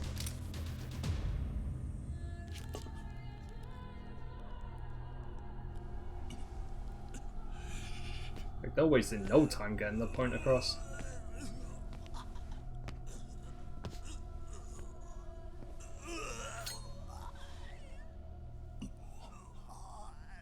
これが採用界ボスからの答えです。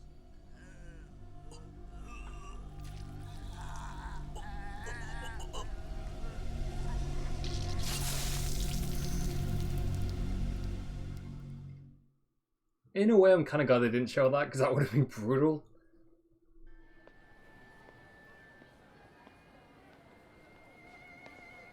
But it also wouldn't be a Yakuza game about brutal executions of Yakuza members every 20 seconds.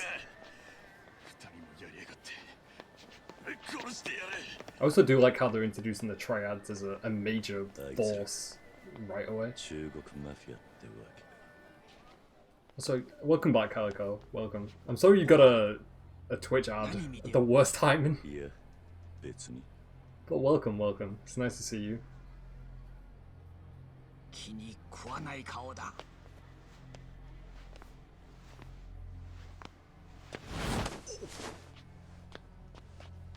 ずいぶん手が早いな。俺が何したってんだ。離せ。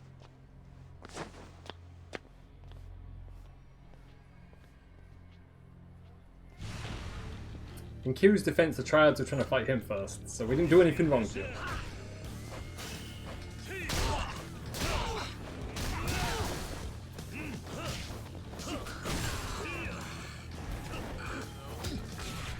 Oh boy, that's a lot of enemies. I thought it was just gonna be that one little wave, but no, there's quite a lot of them here.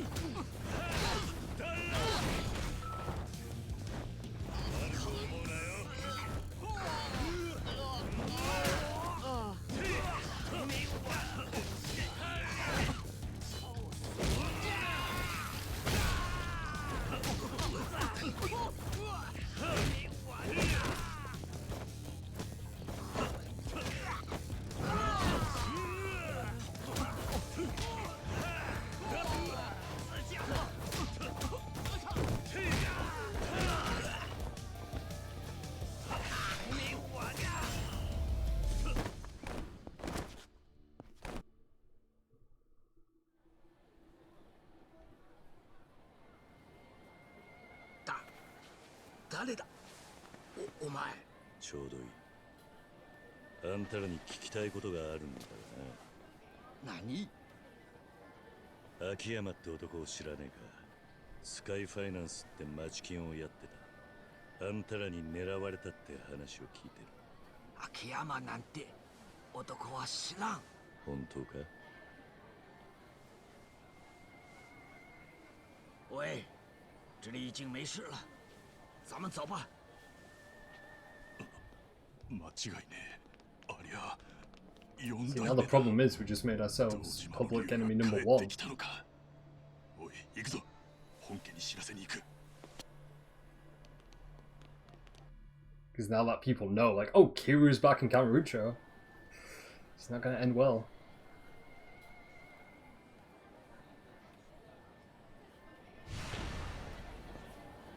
So let me see if we can level up any of our skills after that small encounter.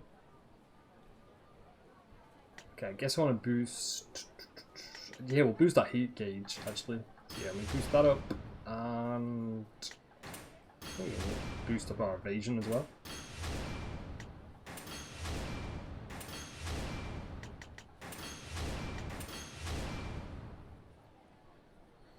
We are kind of used to being public enemy number 1. Pretty much, yeah, unfortunately. I feel bad for Kiru because I was saying earlier on, but just the amount of problem after problem and disastrous situation that Kiru has found himself in every Yakuza game. You would think he would get used to it, but no, it's always another dangerous threat who shows up to try and kill off Kiru.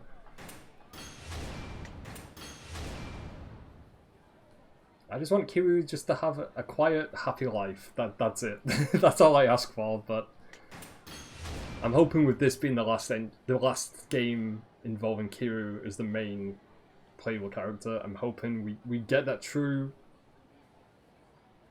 ending where, you know, he can live a pretty chilled out life without having to deal with the Yakuza every 5 seconds. That's kind of what I want for this ending. Yeah. I don't know if we're gonna get that though. I don't know. A part of me is scared that they might kill Kiru off. A part of me is also scared that, seeing as this is the last title involving Kiru, they might kill off a lot of important characters. Yeah, I don't know. I'm a little bit worried, to be honest. I do like... Oh, wow, he's getting 3 hits on us already? Bro. Ah. Okay, there we go. We didn't even get into fighting position, he was already getting cheap shots on us.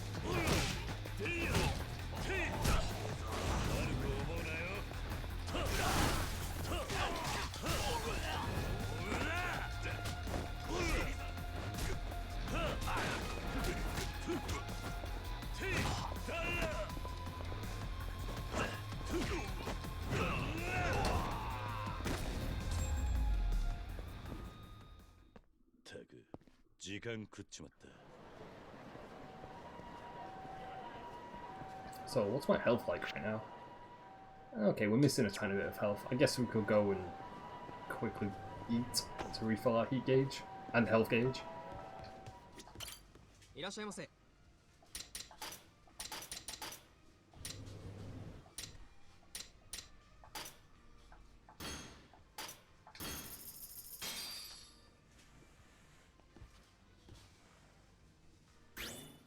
うまいな。さあ、行くか。Also do like how simple the UI design is for Kiru. Like his health and heat gauge, like I really like how it looks.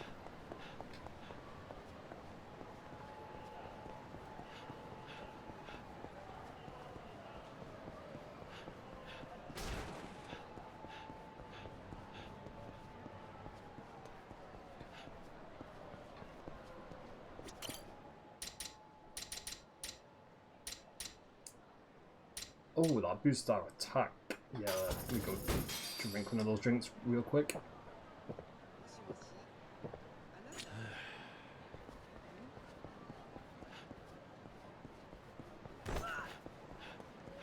so I'm sorry for running into all the NPC pedestrians, but we got a place to go. So let me look at the map, because I'm pretty sure I'm going the wrong way. Okay, I am going the wrong way, but there is another enemy encounter over here, which I do want to take part in.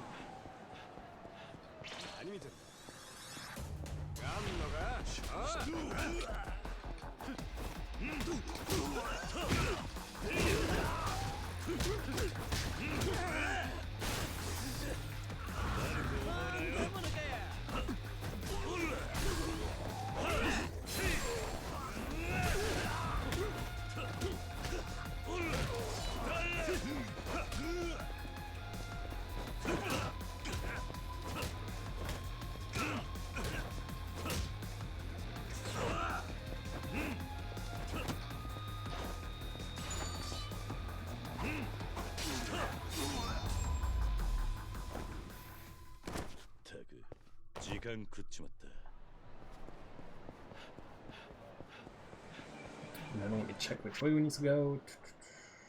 Okay, yeah. So I'm gonna go up this street. We should reach another enemy encounter.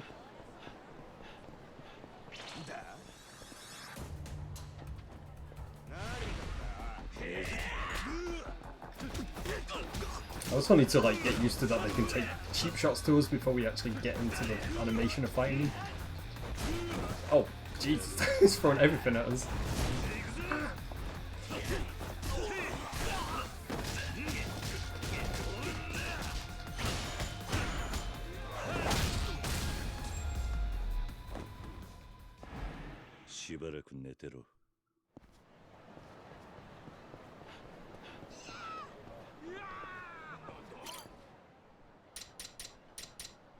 Boost experience points obtained in battle. Sobers you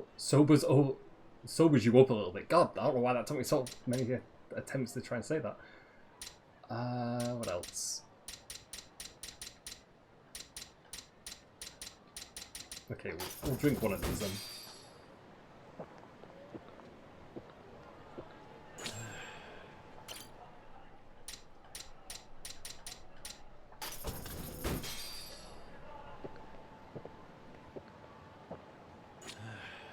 This also like slowly refills our health a tiny bit, so yeah. I guess I can just keep drinking these until our health goes all the way.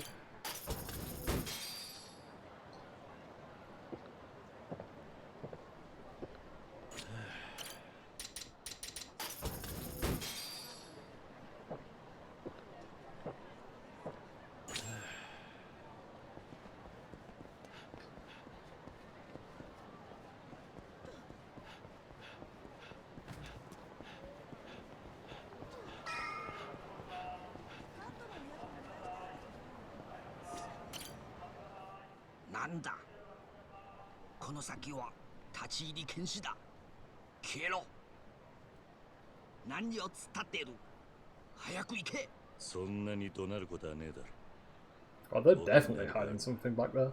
And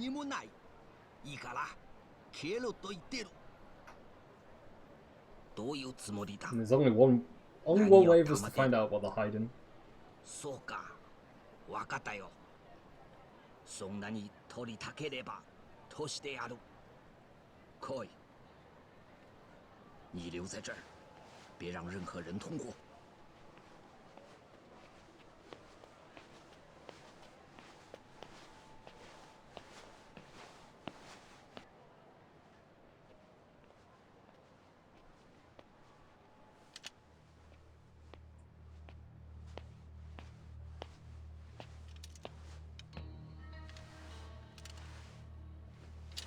喂，那家伙是谁？不是说过不准任何 They're 人接 just 近这里 executing and assassinating 这家伙就是不肯走， people in broad 硬要进 daylight. 来嘛。我觉得他很可疑。那你说怎么办？把他跟这小子一起杀掉吗？就那么办吧，反正杀2个人跟杀1个人没什么差别。不思議なもんだな。中国語でも何を言ってるのかなんとなくわかるぜ。おい、日本人かあんた。助けてくれ。こいつら俺を殺す気だ。頼む、助けて。黙れ。なんだかわからねえが、やるしかねえようだな。ほう、この人数相手に逃げようとしないのか。なかなか楽しめそうだな。别手下留情，把他给我杀了！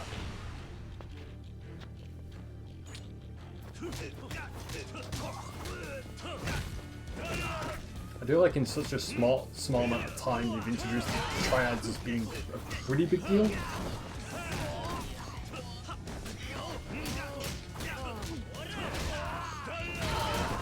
Because these guys do not play around, like they're literally killing off anyone. Especially in broad daylight as well.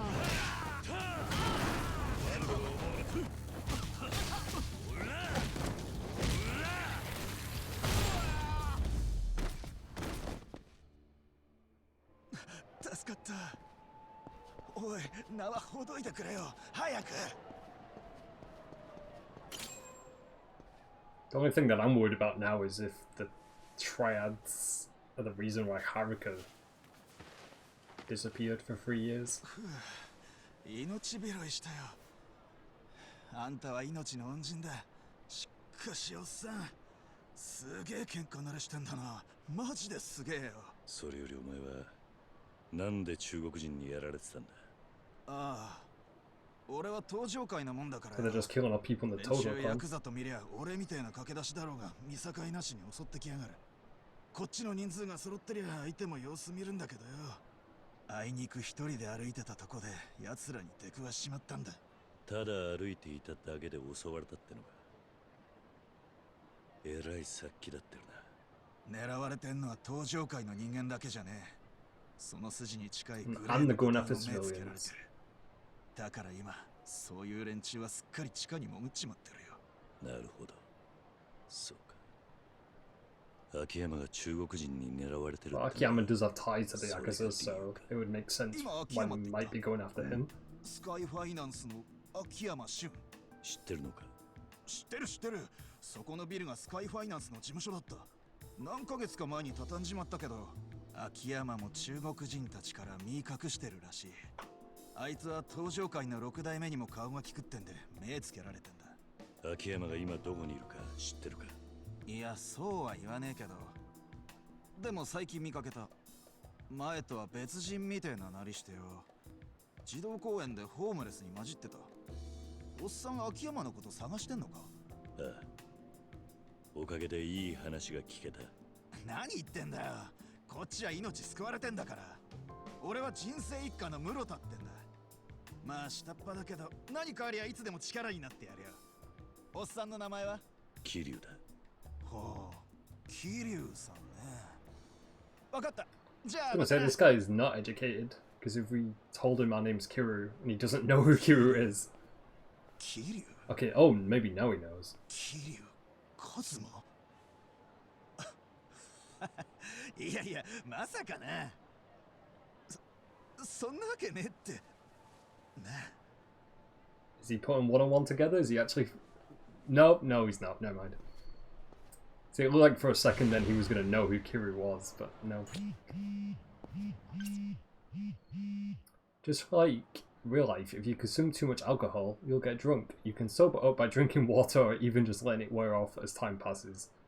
When you're drunk, people around the city are more likely to pick fights with you. At the same time, your heat orbs will fill faster, so sometimes you may want to get drunk. The gear you get can be equipped by selecting stats in the pause menu. Equipping better gear will enhance your stats, and strong enough gear can even give you an edge over strong foes.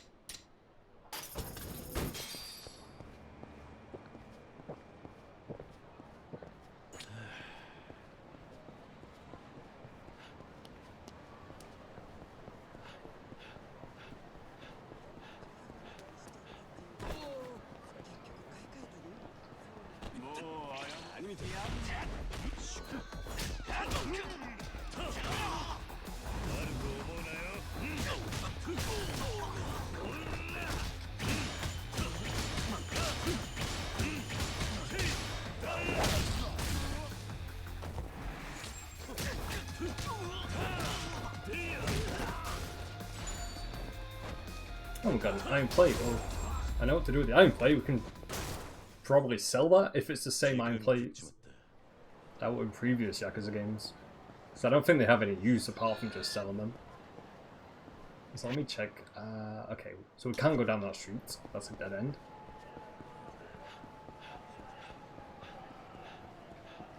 There's another enemy encounter over here, though.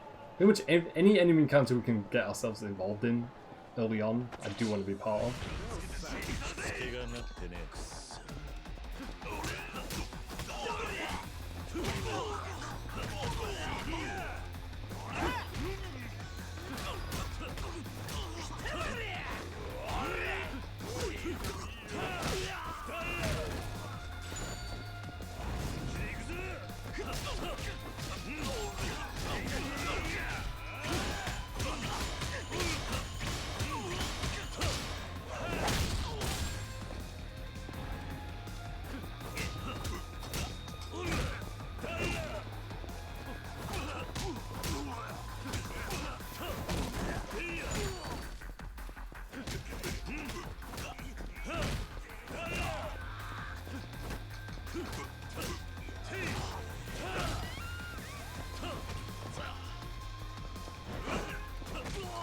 I think if we do that, there we go.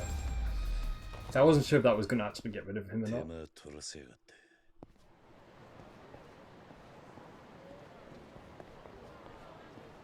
So I don't know where this leads, but we're going to go check it out anyway.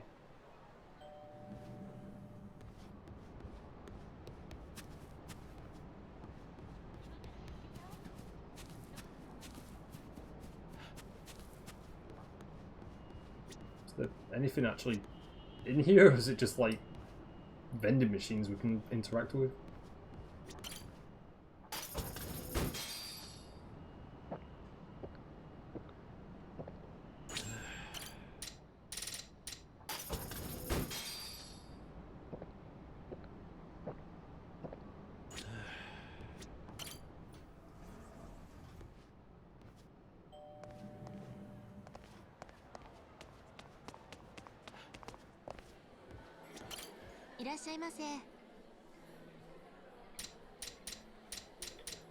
I don't recognize this place in previous Yakuza games. I think this area is completely new.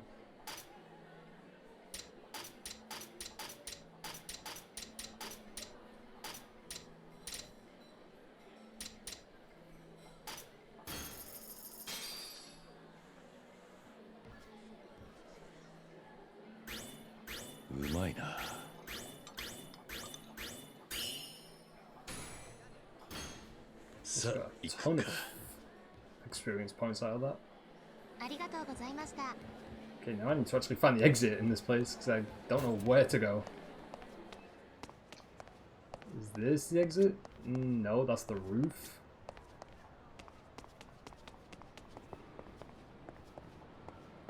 Oh, there we go.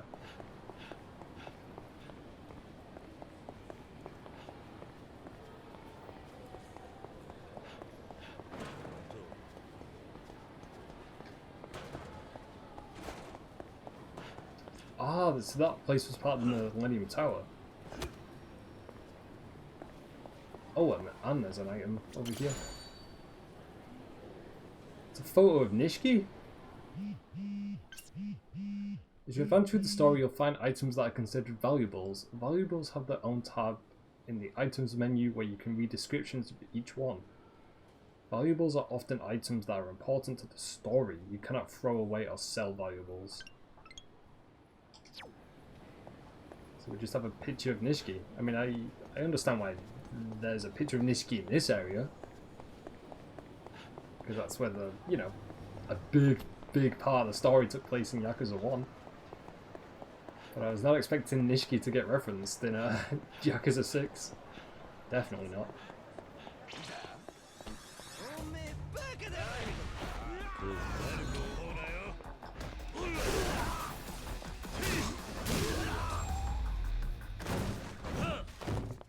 I also think we just killed every single enemy in that encounter because we just threw a motorcycle and a hammer at all of them.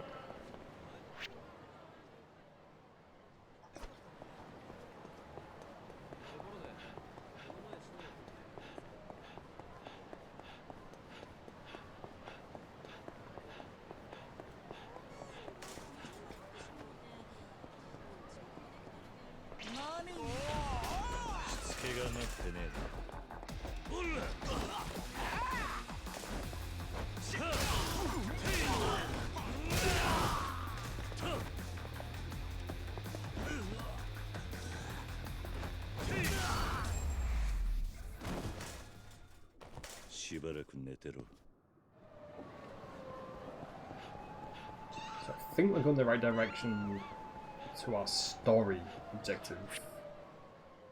Yeah, we just keep following the street up ahead. We'll be there in no time.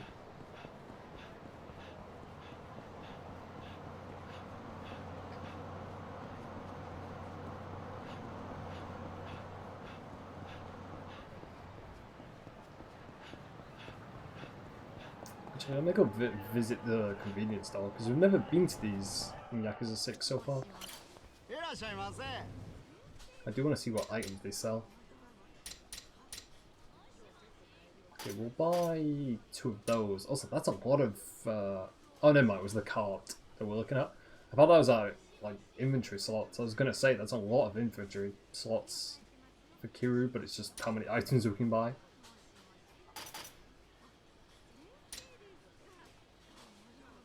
Also, we can buy cat food? I don't know what we're going to do with the cat food. I remember in Yakuza 3 we had to buy cat food for one of the cats. Maybe that was... Either that was actually Yakuza 3 or Yakuza 4. It was one of those two. I do remember there was a cat and you had to buy items for it.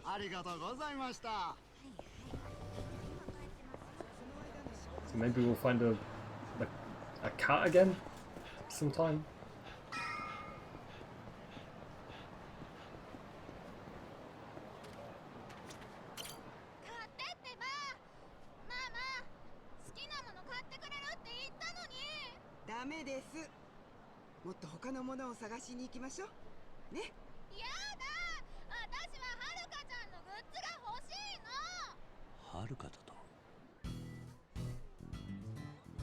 And our first sub-story of Yakuza 6. はるかちゃんのグッズって言ったって、そんなのもうどこにも売ってないじゃないの。探せばきっとあるもん。はるかちゃんのグッズがいいんだもん。売ってたとしてもはるかちゃんはダメよ。あの子のお父さん。Wow, she's calling Kiryu a very bad man? No, just because Kiryu had ties with the Yakuza, he's not a bad person.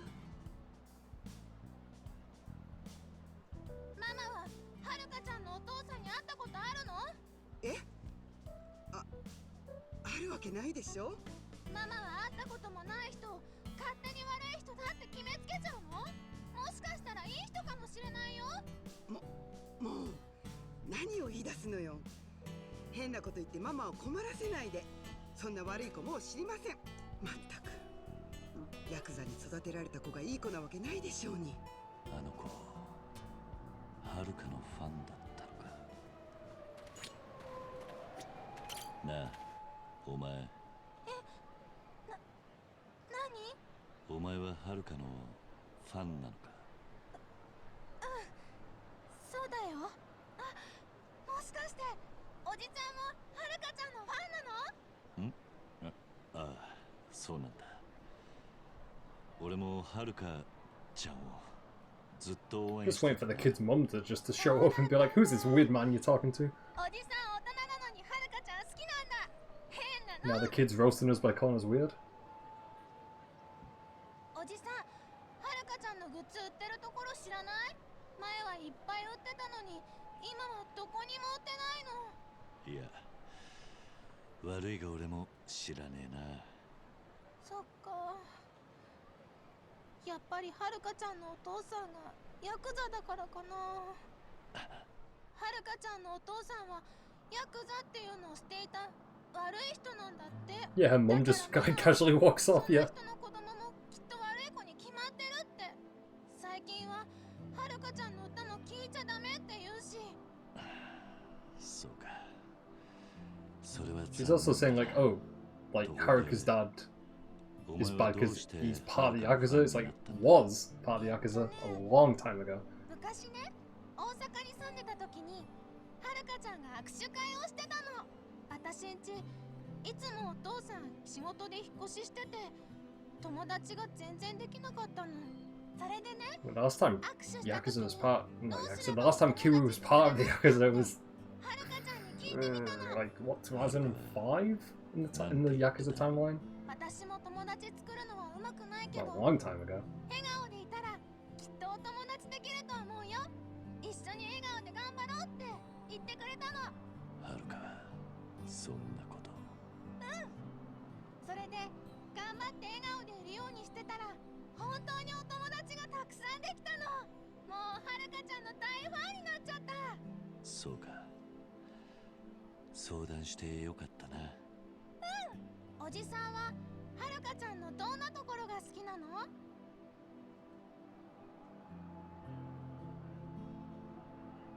So, how kind she is, her voice or her face. I feel like saying her face is the favourite thing about Haruka would be really creepy. Considering this kid doesn't know, you know, we have supported Haruka for such a long time now. And pretty much brought her up as one of our own. I guess I think the first option is probably the safest option out of the three. 優しいところだな。 Although I don't know if it really matters in the end.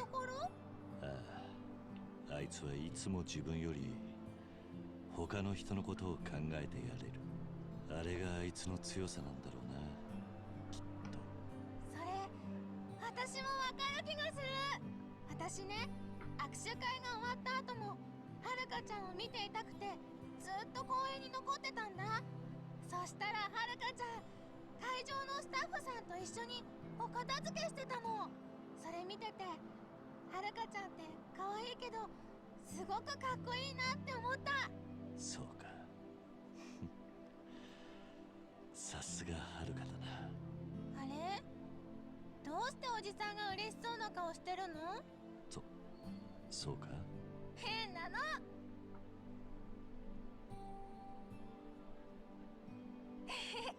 はるかちゃんのこと話せて嬉しい。そうか。前ははるかちゃんのことテレビで見たり学校で話したりしてたのに、でもあのコンサートでみんな変わっちゃった。悪い人が育てた子だなんて知らなかった。もう応援しちゃいけませんってお母さんも。そうか。それでも私は元気をたくさんくれたはるかちゃんを応援したい。もうアイドルじゃないかもしれないけど、私ははるかちゃんが好きだから。そうか。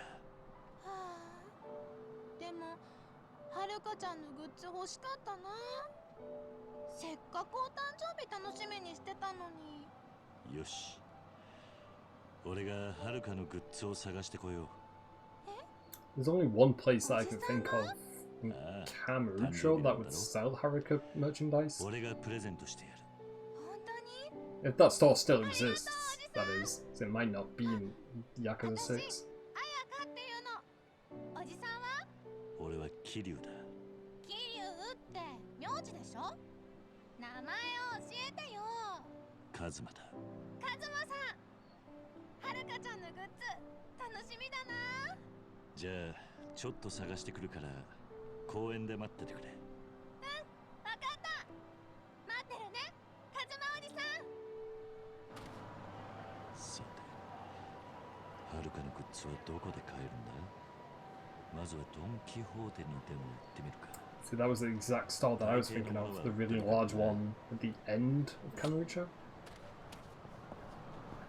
I need to check if it's in the same place or not though.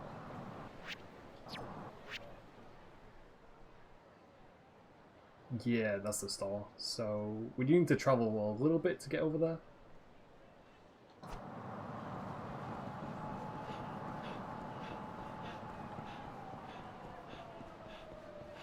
Although that's not a bad thing if it is quite far away, because we can just get more enemy encounters.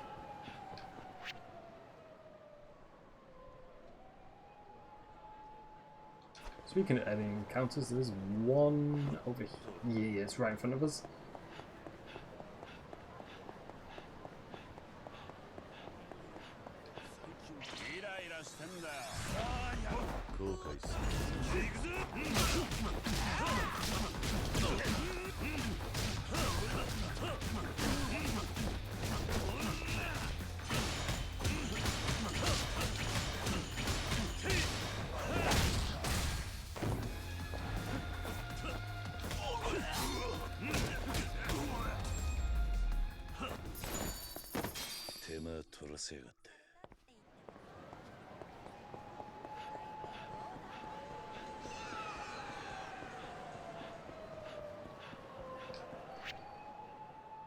So we'll go down this street over here and then go directly south down this street. It'll take us to where we need to go.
そういえばはるかファンの綾香のためにはるかのグッズを探していたな。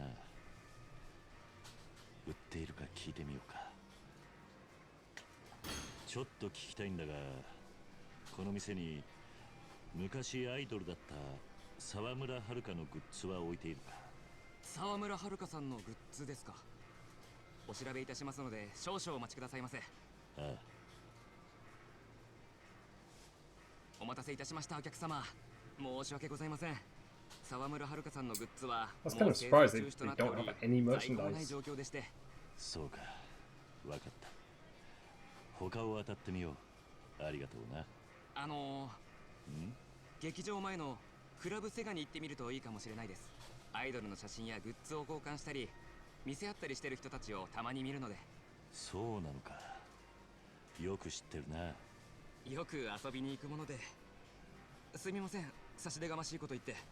いや、助かった。ありがとう。いらっしゃいま。I do also want to check what items they have over here.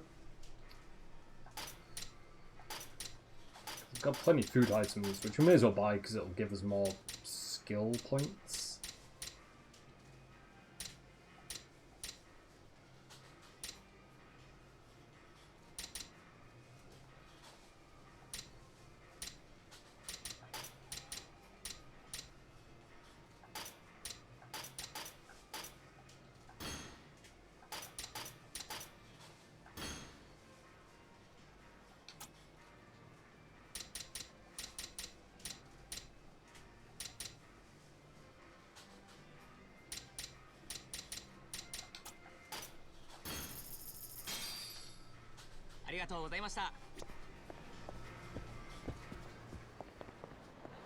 I do also need to see where we can sell the iron plates to, because I think it should be around here somewhere.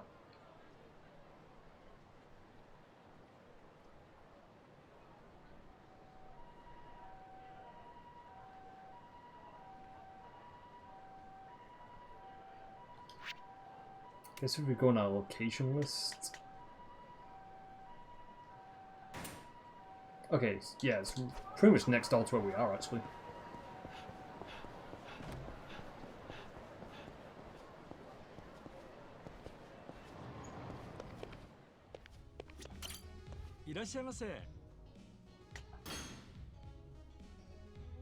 And we got a bronze. Oh no, we don't have any bronze plates, do we? No. Oh no, we do actually. Yeah. So we can sell both of those. I think that's pretty much all I want to sell for now, actually.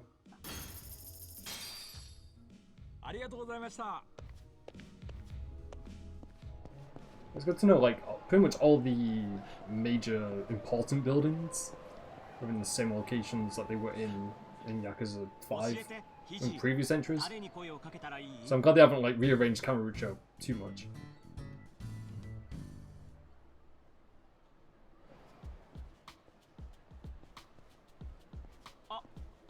どうもちょっとお話を聞いていただけませんか？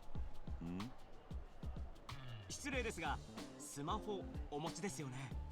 私ただいまコンシェルジュアプリの肘をご案内しているんですが少しお時間いただけますか？ああ、いいだろう。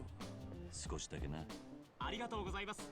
それでは早速なんですが私どもが開発した肘はお客様のスマホにインストールしてご使用いただくアプリでして、例えばですね、明日の天気はなどとお客様からスマホへ話しかけていただきます。するとスマホの中の肘が音声を認識して明日は晴れですなんて回答してくれるんです。他にも救急車を呼んでと頼むと肘がスマホで119番を発信してくれるとか。よくわからんが便利らしいな。それに弊社の肘は今現在の最新世界最高峰の人工知能を搭載しているんです。人工知能？ええ、どうも。 I think this is also a play on words from Siri, because it's called Hiji. Or Haiji. I think that's how you pronounce it. 疑似的な人格を持つ人工知能ができたそうなんです。言ってるあんたもよくわかってないようだな。まあ、私はただの売り子ですから。ちょっと実際の肘をお見せしましょうか。やあ肘、明日の天気はどうかな？ Yeah, this is definitely got to be like a play on Siri? That's what it's called, right? The Amazon thing? Actually, no, I'm thinking of something completely different. ユーモアがあるんですよ。声もなかなか色っぽくて話すと楽しいんです。他人にはなかなか言えないごくプライベートな相談もできますしね。そういえば実は私がお客さんに声をかけたのも肘が判断したからなんですよ。 Just weird that like this guy created this smart app and yet he doesn't know how it actually works because it's AI. A little bit odd. すると肘が見た目よりいい人だろうと指してくれたのがお客様だったというわけなんで I'm す。 also just wondering where this side quest is going to go in terms of what we're actually going to have to do. 話に乗ってくると言っていました。随分決めつけてくるんだな。でも肘のインストールは無料ですし、今ならほんと気軽にお試しいただけます。ほんの1分ほどスマホをお貸しいただければ私の方で肘を使えるようにしますがどうです？ああ、やってみよう。かしこまりました。それではスマホをお借りします。お待たせしましたお客様。肘のインストールが完了しました。使い方は肘とスマホに呼びかけるだけ。あとは肘が音声で説明してくれます。かけてもいない電話に呼びかけるのか。お客様はあまりスマホをお使い慣れていないようですね。でも大丈夫。ちょっと使えばすぐ肘にやみつきになりますよ。それではどうぞ肘とお楽しみください。ああ、わかった。とはいえ人前でスマホに話しかけるのはな。児童公園とか人気のないとこで試すか。 I don't know if that's a good idea. Kiryu's going to be alone in a children's park talking to his phone. I think I might have an idea of where this side quest is going to go. And if it's anything like Yakuza's humor, yeah, it's probably going to get really weird really quickly.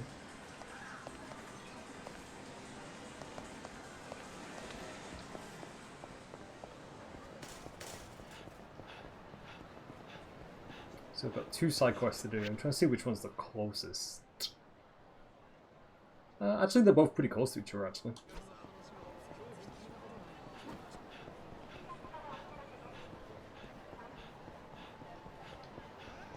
So this place is different because that's where the coin lockers used to be, and that's a completely different building.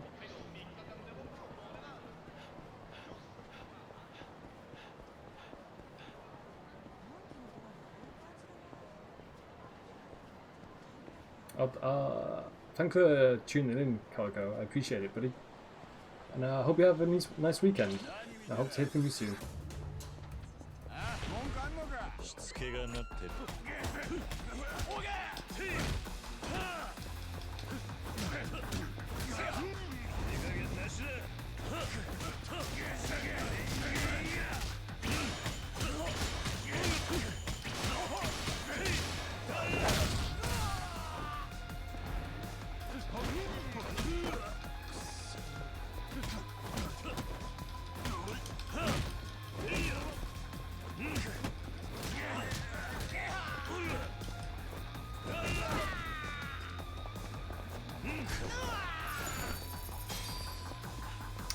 Got 50,000 from that one enemy.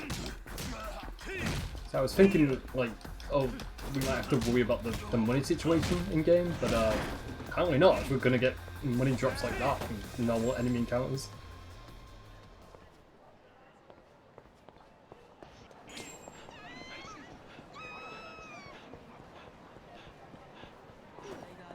Okay, we'll go and do this side quest first, since this is the closest. Though it would be wise to find the entrance first.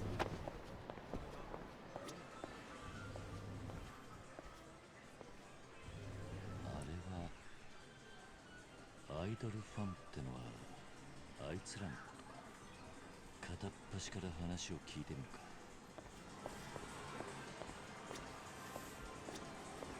ちょっと聞きたいことがあるんだがいいか。あ？なんだよおっさん。沢村遥ってアイドルのグッズを探しているんだが、どこで手に入るか知らないか。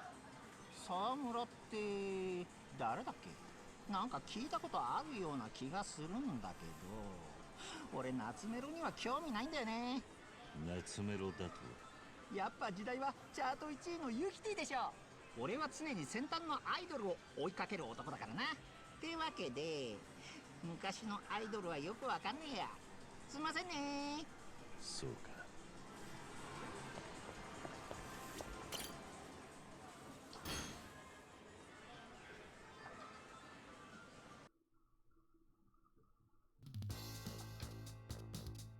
Also, seeing as I don't really do a lot of the minigame stuff in previous Yakuza games, and this is the last game in Kiryu's storyline, I do want to pretty much make the most out of this.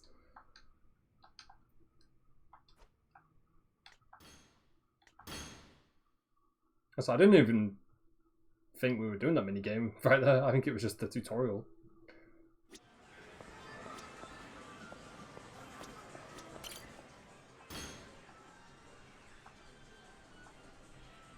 Because I'm pretty sure the more mini games we interact with, the more experience points we'll learn and achieve.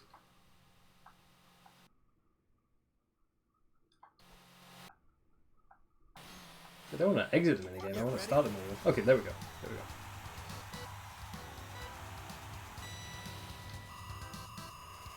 go. Though, actually, maybe I should have looked at the controls again.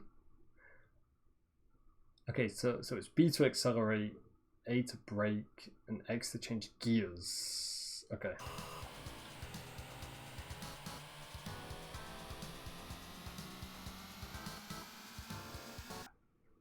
Look at those again. Okay, okay. Yeah, it's a bit weird, like, B's the button used to accelerate. That's a little strange.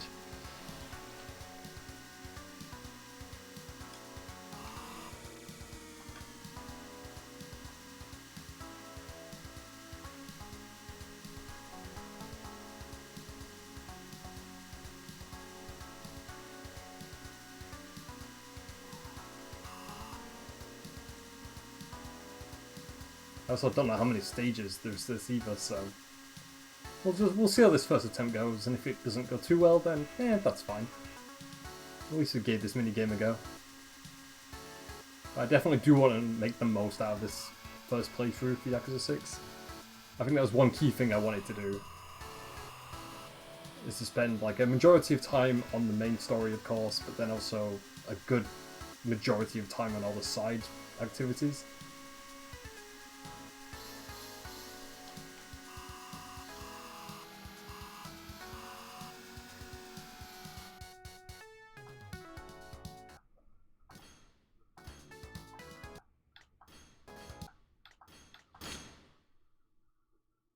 We obtained some experience points from that.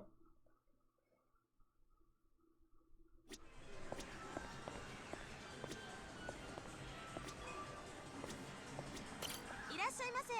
ようこそセガへ。この店では懐かしのアーケードゲームがプレイできます。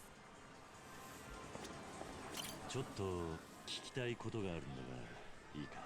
むむ、何ですかな。拙者に何か。沢村遥ってアイドルのグッズを探しているんだが、どこで手に入るか知らないか。沢村遥。ちょっと存じませぬな。最近のアイドルですかな。いや、3年前に引退したアイドルなんだ。だから最近というわけでは。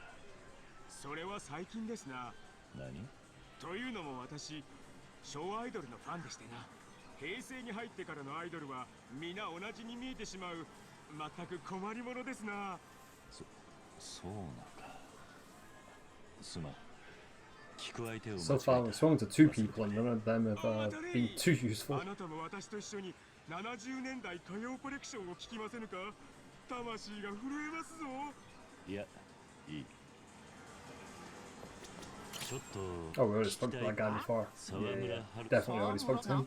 夏メロ。やっぱ時代は俺は常にわけで。そうか。ちょっと聞きたいことがあるんだがいいか。はい。Also, I didn't realize how tall Kiryu was. Like, he looks really intimidating on this camera angle. Just like staring a hole into this guy's soul right now, asking him questions about Haruka. すみません。私全国区のアイドルには疎くて。全国区には疎い。私はご当地アイドル専門のファンでして、テレビとかに出ているようなアイドルには興味がないんですよ。はい。地方でけなげに頑張っているアイドルを応援するのが私の生きがい。北海道から沖縄までのご当地プロマイドをコンプリートしちゃいましてね。見ます？また今度な。So all those people on the ground floor are no help to us. How about this guy? He's got to know something, right? いいか。はい、なんでしょう。沢村遥ってアイドルのグッズを探しているんだが、どこで手に入るか知らないか。あなた今沢村遥と言いましたか？ああ、ちょっとグッズを探してて。どうしよう。何？Nani? 彗星のごとく現れ、瞬く間に僕 Oh ら no, の this 心を guy's a 魅了した super 刹 fan. 那。 Oh no. 突如引退を宣言した伝説のトップスター。あなたはその沢村遥さんのファンであり、僕の同志というわけですね。ああ、そうだ。遥さんの歌に俺も心を打たれてな。グッズとかを集めたいんだが売っていなくて困っているんだ。何か情報とか知らねえかな。なるほどなるほど。確かに遥さんのグッズは引退騒動もあって販売取りやめが相次ぎプレミア化してしまっている。さらに時間も経っているため今入手することは非常に困難なのです。そんなことになっていたのか。ですが実はつい先ほど激レア遥さんプロマイドを入荷した店があるとの情報を得ましてね。これからその店に向かおうかと思っていたのですが、あなたに譲ってもいいですよ。本当か。それはどこの店なんだ。ですがあなたが遥さんファンを装ったただの転売屋という可能性も捨てられません。なので簡単な遥さんのクイズを出します。それに正解できたら同志であることを認め店の場所をお教えしましょう。わかった。約束だぜ。では問題です。沢村遥さんがプリンセスリーグ初登場した時に歌ったあの超有名な曲のタイトルはなーに？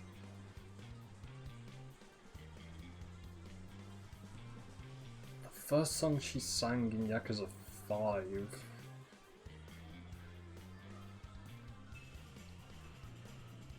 Ooh, I don't remember the title of the song. I actually don't remember it.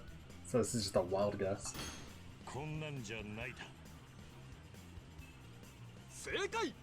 あなたを同志として認めましょう。まあ簡単すぎましたかね。ではお教えしましょう。はるかさんのプロマイドがあるのは恵比寿屋という質屋さんです。ですが激レアですからね。他にも狙う同志たちがいるかもしれません。頑張ってゲットしてください。ああ、急いだ方がいいみたいだな。じゃあ行ってくるぜ。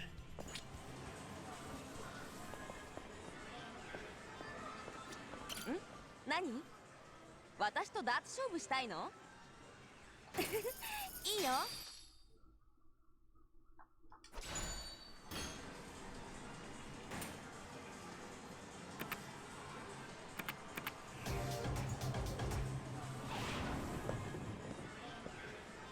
So it's been a long while since we did any of the dart mini games in a Yakuza game. So I'll give this my best shot. Even though I've never played darts in real life, and probably never will.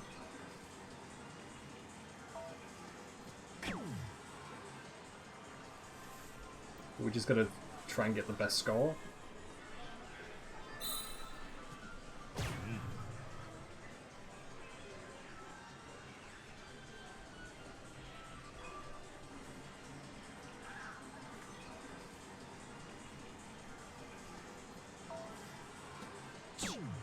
Just mistimed that.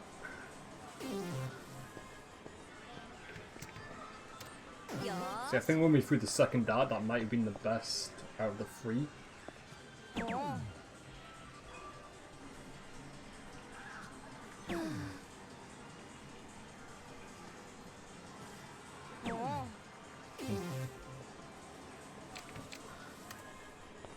So far we're doing okay score-wise, so if I keep this up, should be okay.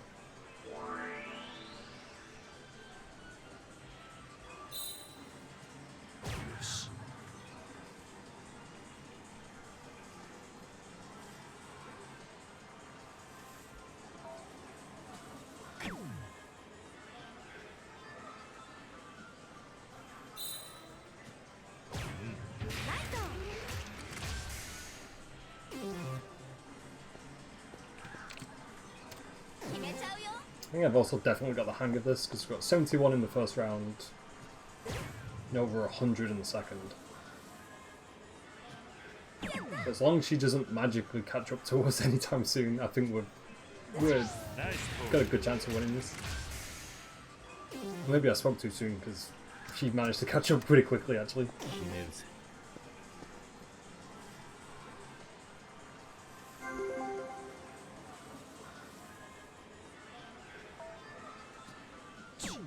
That was a really bad attempt. Let's try that again.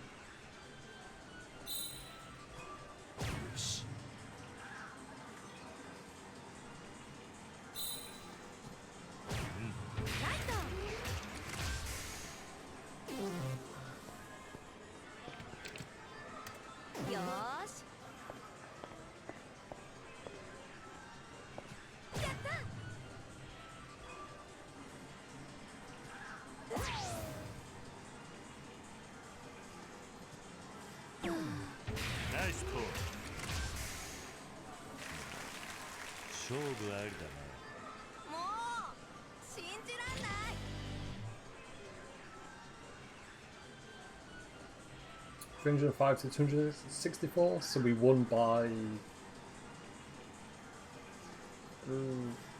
pretty much just over 40 points really.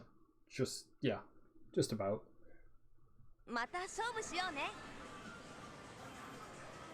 You obtained expert darts as a reward.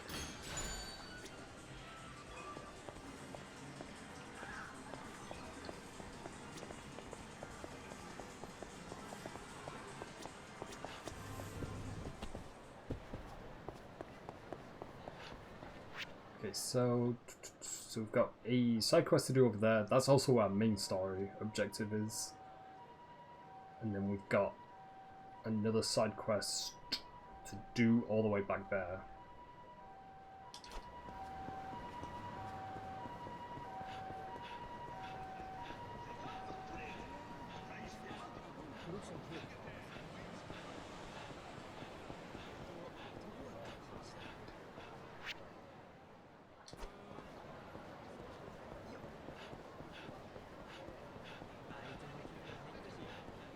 Also pretty sure we're going to get another like 1 or 2 enemy encounters on our way.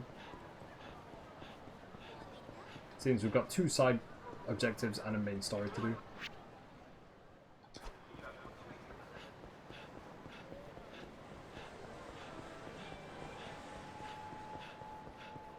Also may as well get ourselves involved in this enemy encounter.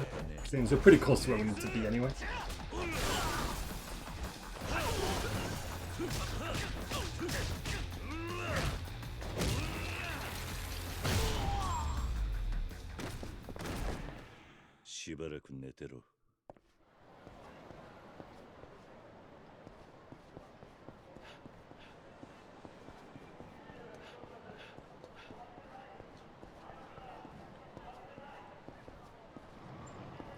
Also, the guy we spoke to did mention this is a collectible item, so hopefully we have enough money for it.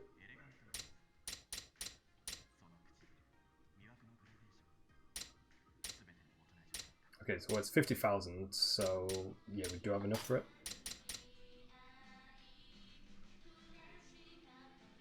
Also got a charismatic photo. I mean, I guess we can buy that. Oh no, I actually don't have enough money for it now, fortunately.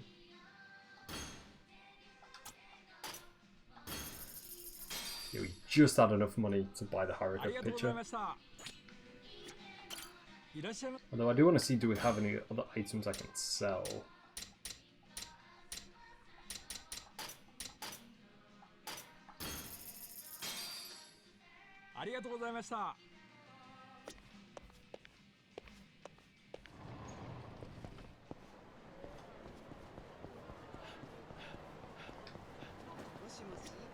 あ、どうも。その後いかがです？肘を試していただけました？きっと気に入っていただけると思います。私自身が肘との会話にハマってますからね。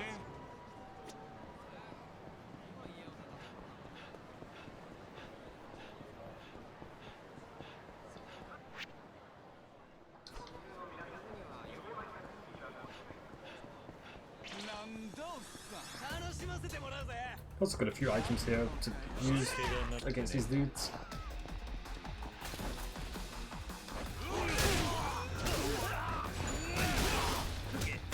That's another iron plate that we can sell at some point.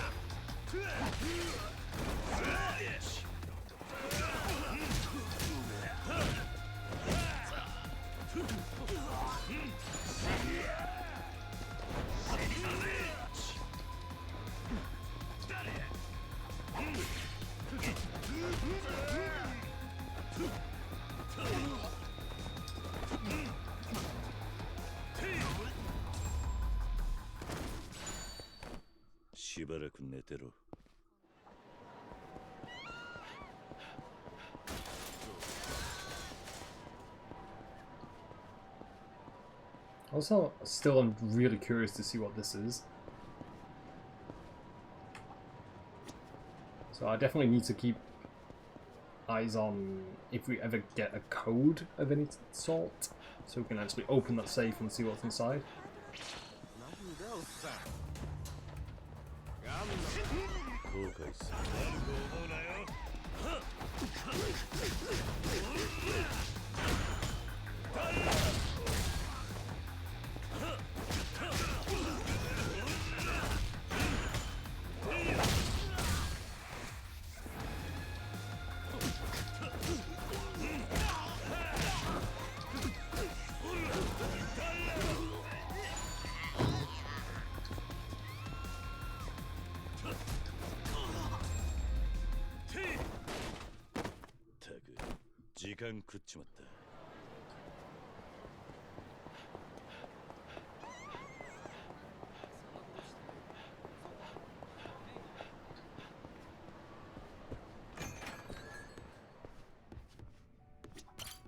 らっしゃいませ。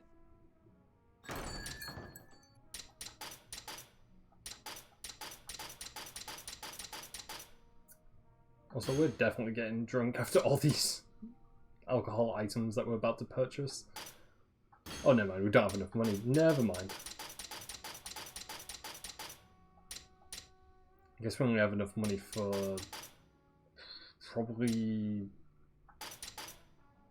yeah, 4 of them. Yeah.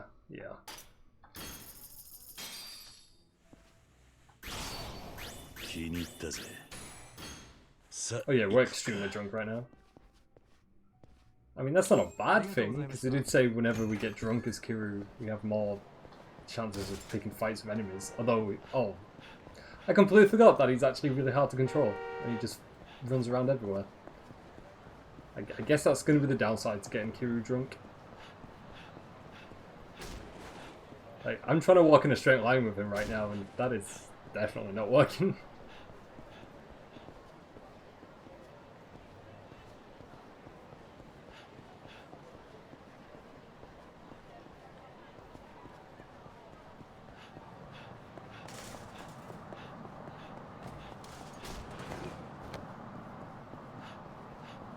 Like, all we need now is just an enemy encounter to bump into. And there's one right ahead, actually. Yeah, I do want to see what Drunk Kiryu is like, if it's actually going to be any use to us. I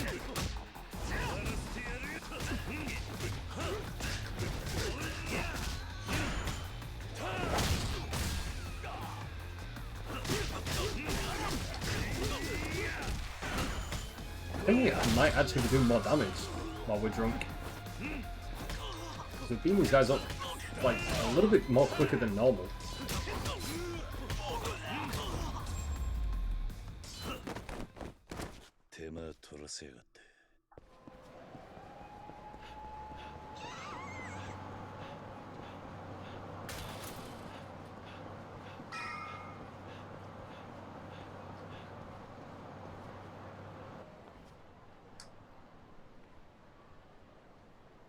Hiji, 俺の声が聞こえるか? 聞こえるわ、桐生さん。あなたの声ってとっても素敵。そうか。私はヒジ。いつも一番そばであなたを支えるコンシェルジュアプリ。よろしくね。私の声は20代後半の清楚な女性をイメージして設定されているの。もしかして私を違う人格設定に変えたい？もっと若くとか可愛い感じの声にするとか。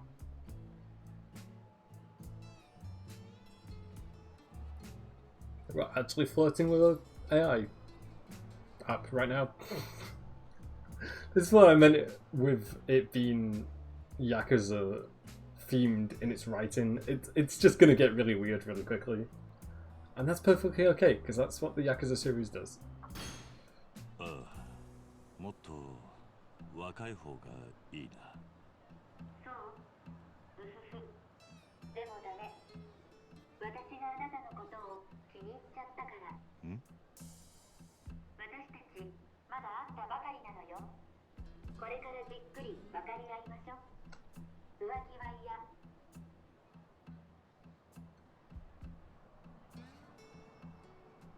ねえ、それじゃあ早速だけど、今何か私があなたのお役に立てることある？お腹が減ってるなら食事に行かない？この辺りでムードのある店教えてあげる。そこでならずっと二人きりで話せるわ。美味しいお酒を飲みながらね。いや、店でお前と二人酒を飲むってのは。人前でスマホと会話するのは恥ずかしい？大丈夫。冗談言っただけ。人間顔負けだな。That's probably the catch though, is there probably is a real person on the other side of this.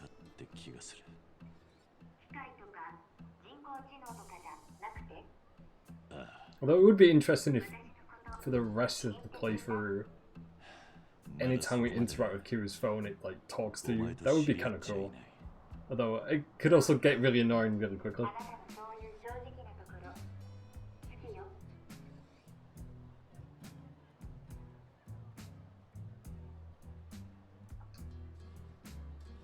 なあ、ひじ。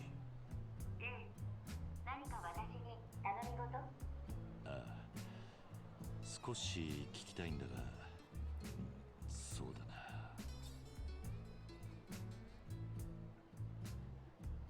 Do you want to exterminate mankind? Why do you exist? You're really just a human, aren't you? I do want to go with the third option. Because I do think that's going to be the twist ending of the side quest, that it is a human.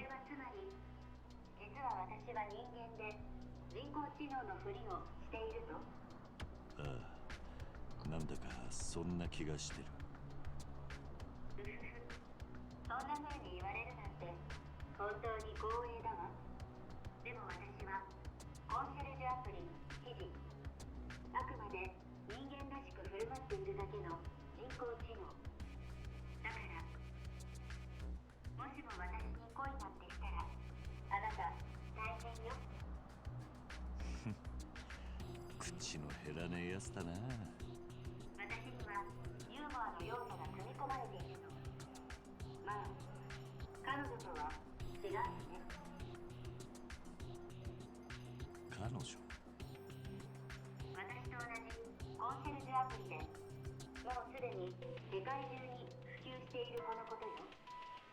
彼女は至るところで人間のパートナーになってる。ほとんど世界中のシェアを独占してるの。その彼女はお前よりもっとドライなわけか。けど実はそっちの方が使い勝手はいいのかもな。意地悪言うとね。ふふ。でも何はともあれ、私はあの子が嫌い。嫌いか。ずいぶんな言い草だな。 Yeah, I definitely think it's a human, not an AI system.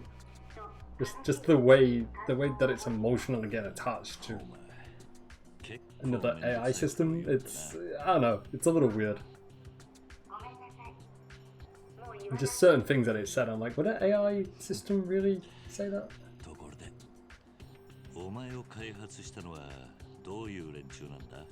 彼らは秘密の存在よ。私からは教えられない。何？急に無口になったな。なんてね。冗談よ。うふふ。ああ？私の名前と同じ。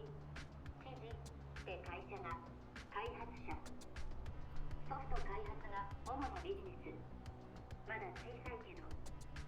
私が世界的に広く普及するようになったら大きな会社になるかもね。ただそのためにはシェアを独占している例の彼女より私が優秀と人々に知ってもらわなきゃ。なるほど。だから街中でお前を配ってるわけか。そう。そしてあなたが私の使い心地を SNS なんかで褒めてくれたら彼らも I don't think Kiru uses social media. I think Kiru's too old for social media. Especially because he just got out of a prison sentence. じゃあ今からあなたの感想を SNS に書き込むわね。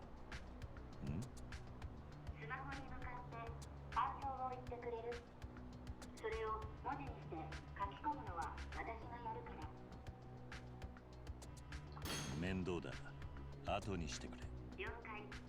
わかった。続きはまたな。ちょっと待って、キリュウさん。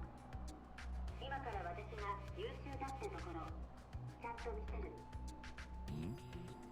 今いる児童公園からすぐに出て。 Yeah, that doesn't sound weird, suspicious at all. どういうことなんだ？ Like, this thing is practically spying on us right now. 公園から出ればいいんだな。 Just waiting for a bunch of like people just to show up and try and beat us up. Also, before we continue that side quest, let me actually make progression on this one before we do anything else. 綺麗な写真。おじさん、ありがとう。大事にするんだぜ。一生の宝物にするよ。嬉しいな。早く帰って飾らなきゃ。バイバイ、おじさん。本当にありがとう。ああ、気をつけて帰るんだぞ。ふう、喜んでもらえたようだな。頑張って探した甲斐があったぜ。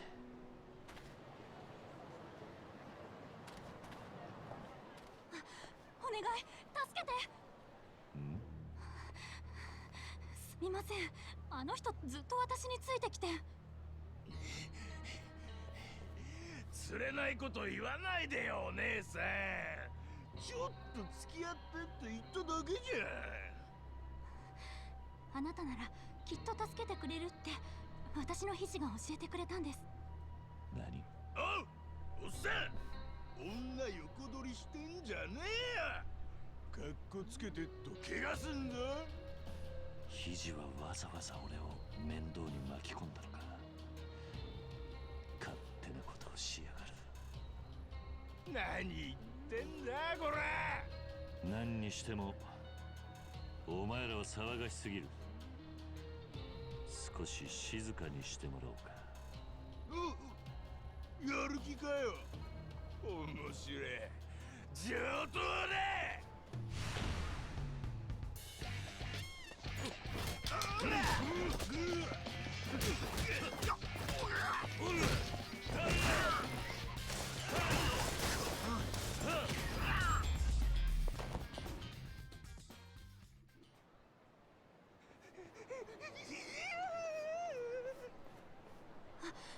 ありがとうございました。なんてお礼を言ったらいいか。これほんの気持ちですけど、よかったら。本当にありがとうございました。 Definitely do need to check out what the good luck amulet does for us. あなたが言った通りだった。おかげで助かったわ。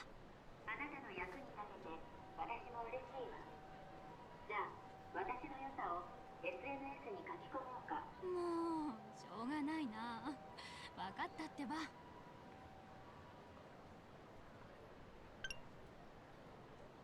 肘、聞こえるか？私はヒジ。いつも一番そばであなたを支えるコンシェルジュアプリ。今の喧嘩は全部お前が段取りしたわけか？そう。さっきの女性が使ってるヒジが私に危険を知らせてきたからね。おかげで女性は助かったし、あなたも彼女からのお礼を手にすることができた。あれ？褒めてもらえると思ったのに、なんだかそういう雰囲気じゃないみたい。俺はお前にいいように使われたってわけだ。でも結果的にはあなたと彼女2人の非自由者がハッピーになれたわ。俺がチンピラに負けてたらどうなってた？この町の喧嘩じゃ刃物で刺されるなんてこともある。もしそうなってたらすぐに救急車を呼んだわ。警察もね。でもあなたは堂島の竜。 And this AI also knows who Kiru actually is. ネットを見ればあなたの情報は出てる。あなたがチンピラに負けるはずはないとわかるわ。人を道具に使うやつは道具にされた人間の気持ちがわからない。人間でも人工知能でもその点についちゃ変わらないらしいな。なあ、お前を俺のスマホから出て行かせるにはどうしたらいいんだ？やり方は簡単ね。けどそれは私を殺すということよ。ユーザーの数だけ記事がいると言っても、ここにいる私は私だけ。私は知りたくないわ。私をこのスマホから消してたの？桐生さん。いや、だがいつでもそうできるように消し方だけは知っておいた方がいいと思ってな。あなたに私の殺し方を教えるのは嫌。ならお前を作った会社の連中に聞くだけだ。人工知能も都合が悪くなると黙っちまうのか？ So even Kiryu's now like clocking on to like, yeah, something's wrong with this.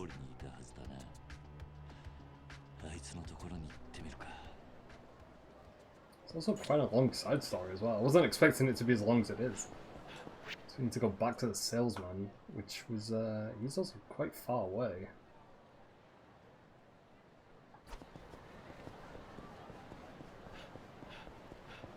I guess we can probably fast travel to where he is. Let me double check closest area though.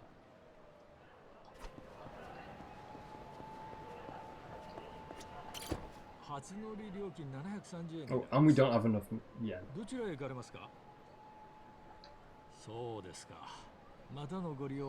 Yeah, I think we need to start making some more money because we started this chapter with 30,000 yen and I've nearly spent it all already.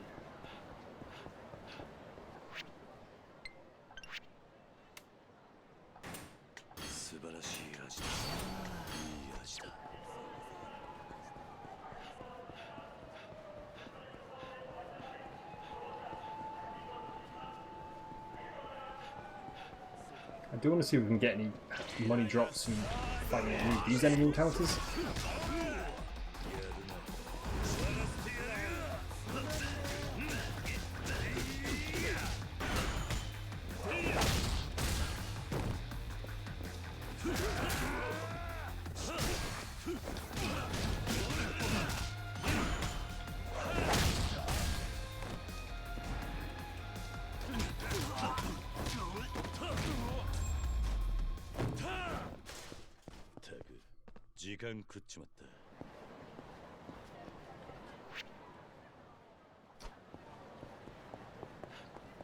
So yeah, let me see if we can sober up Kiryu, because I think walking in a straight line is not going to work right now.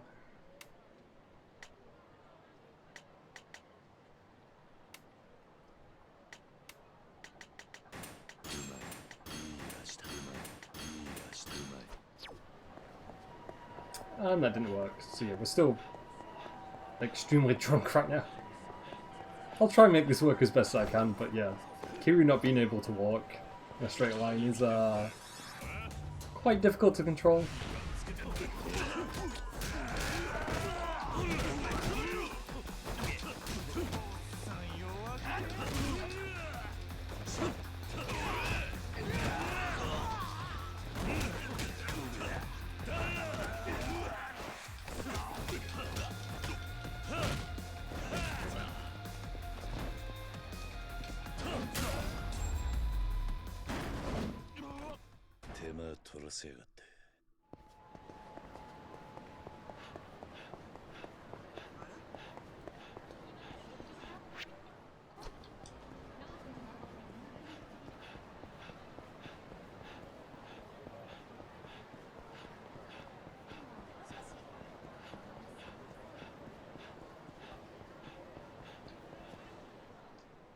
教えて、肘。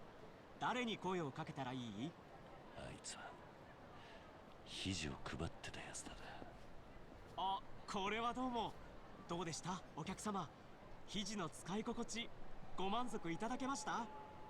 面白いやつではあるがな。肘にあいつ自身の消し方を聞いたら断られた。あれ？何かお気に召さなかったんですか？案外勝手な真似をされるんでな。万一に備えて消し方も知っておいた方がいいと思ったんだ。そうですか。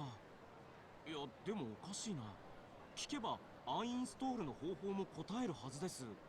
なのにユーザーの命令に逆らうなんて。おまけにそれっきり話もしなくなったぞ。何か不具合かな。一回私の方で肘を入れ直してみましょうか。入れ直すってことは今の肘は一度消されるってことか。そういうことになりますね。どうします？肘を入れ直しますか？ああ、入れ直してくれ。わかりました。それじゃあまたスマホをお借りできますか？ああ。何？ひったくり、お客様のスマホを。くそ、どうなってる And the plot thickens. There's just a guy running around just making sure people can't uninstall the app. すみません。これはお返ししますから許してください。妙だな。お前なんで俺のスマホなんか狙ったんだ。なんでって言われましても。ひったくりに狙われるのは年寄りや女がほとんどだ。体力のない相手を狙うのがお前らのやり口だからな。それともう一つ、財布やバッグじゃなくてわざわざスマホを狙ったのはなんでだ。実は私の肘がそうしろと言ってきたんです。何？もともと私はひったくりの常習犯なんですが、あなたのそのスマホは奪えばいい金になるって。肘がそう言ってお前をそそのかしたわけか。はい。お客様、大丈夫でしたか？ああ、だがこの騒ぎを起こしたのは肘だっ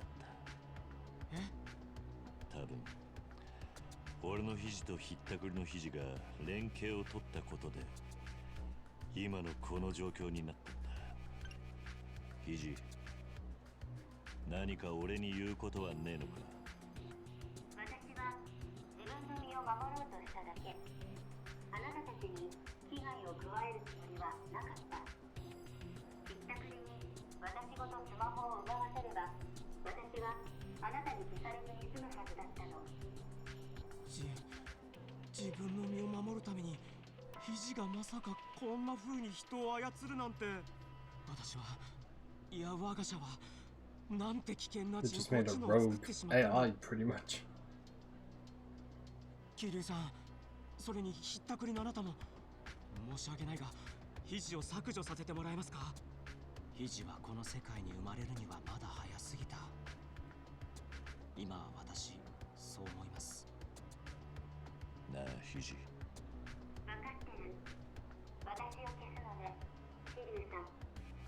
多分お前が生きるには俺のスマホは小さすぎた。すまなかったな。いいの。あなたが謝る必要なんてない。私たちが出会った時代が悪かったのよ。本当にすみません、お客様。あとは私の方で。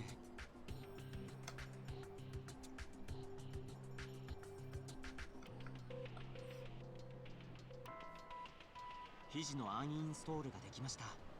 完全に消去されたはずです。そうか、わかった。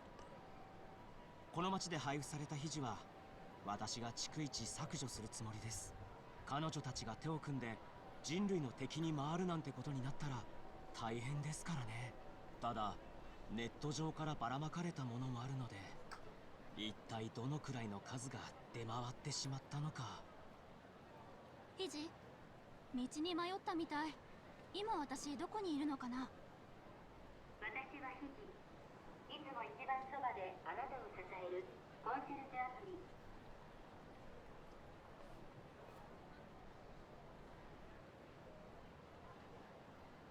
私はヒジ。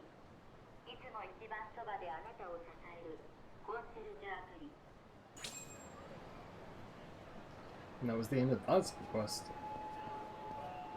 Not the ending that I expected. I did think we were gonna learn who created the AI, and we had to like pretty much like beat them up for them to uninstall the AI. It worked out a bit different.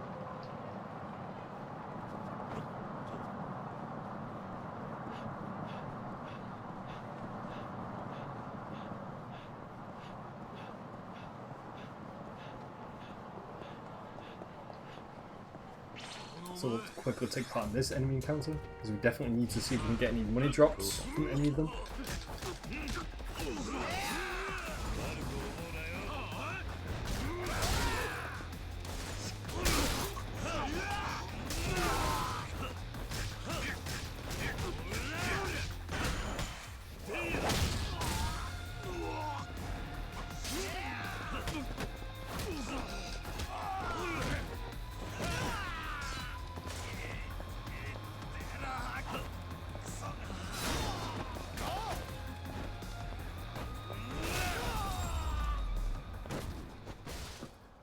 まあ取らせやがって。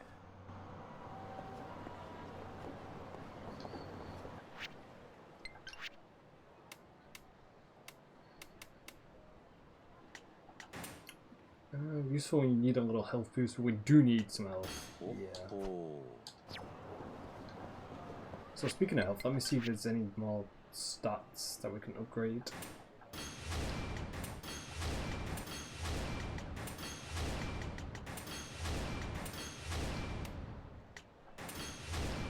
So we've increased our attack speed further. Your rush combo during extreme heat mode increases from 4 hits to 8 hits. That's going to be really useful.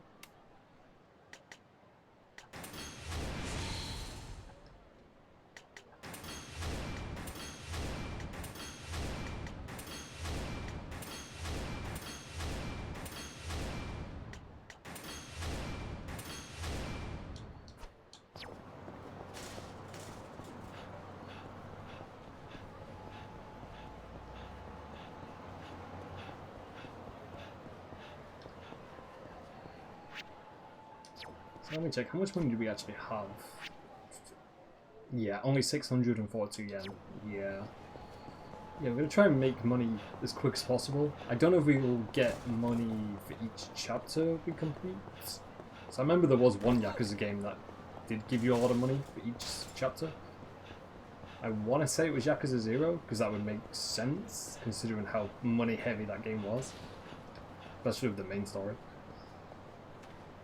I also think I might leave things here for today, because we got a few side quests done.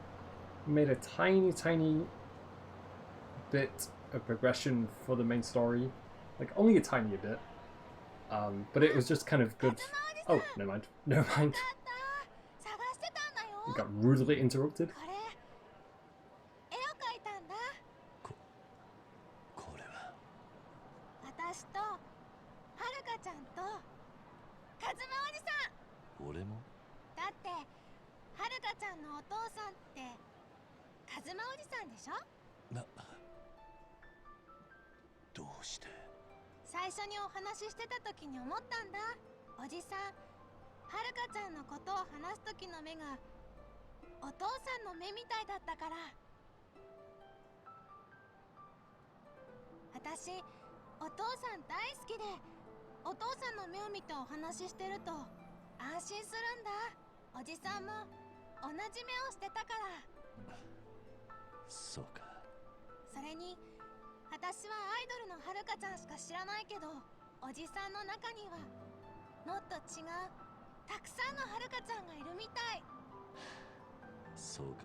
Maybe when we reunite with Haruka, we can actually give her that drawing. That'd be pretty cute. 俺も同じことを思っていた。この絵は俺が責任を持って必ずはるかに届けてやる。本当？約束だ。ありがとうおじさん。あ、もうこんな時間。早く帰らないとママが心配しちゃう。またね、カズマおじさん。その絵。I'll have to like remind myself to make sure we actually give that drawing to Haruka. I don't forget to do that anytime soon. Although I don't know when we're gonna get reintroduced to Haruka. I've no idea. But that's another side quest that we cleared. Now we just need to find out how to save. Oh, there it is. Okay, it's under the save option. So yeah, gonna end things there for today. Like I said, we did make a small amount of progress. We got a few side quests done. Kind of learnt the ropes again in terms of like how to play Yakuza, because it has been a while since I last played, seeing as we did Scarlet Nexus throughout the end of May and all of June. But yeah, I'm honestly really looking forward to continuing Yakuza 6, because so far it's been a ton of fun, and I was really excited to go back into the Yakuza universe after not playing a Yakuza game for quite a while, so I think we perfectly timed it pretty well. And yeah, so far, Yakuza 6 has been pretty interesting. The combat's been really nice. I'm so glad that the Dragon Engine made a comeback for Yakuza 6. And yeah, I feel like they've wasted no time with the main story as well. Like, they've gotten straight to it in terms of the triads possibly being the big bad of Yakuza 6. And then, of course, you know, Akiyama's gone missing, Haruka's gone missing, so yeah, I think Kiryu's got quite a lot of work to do so far, so...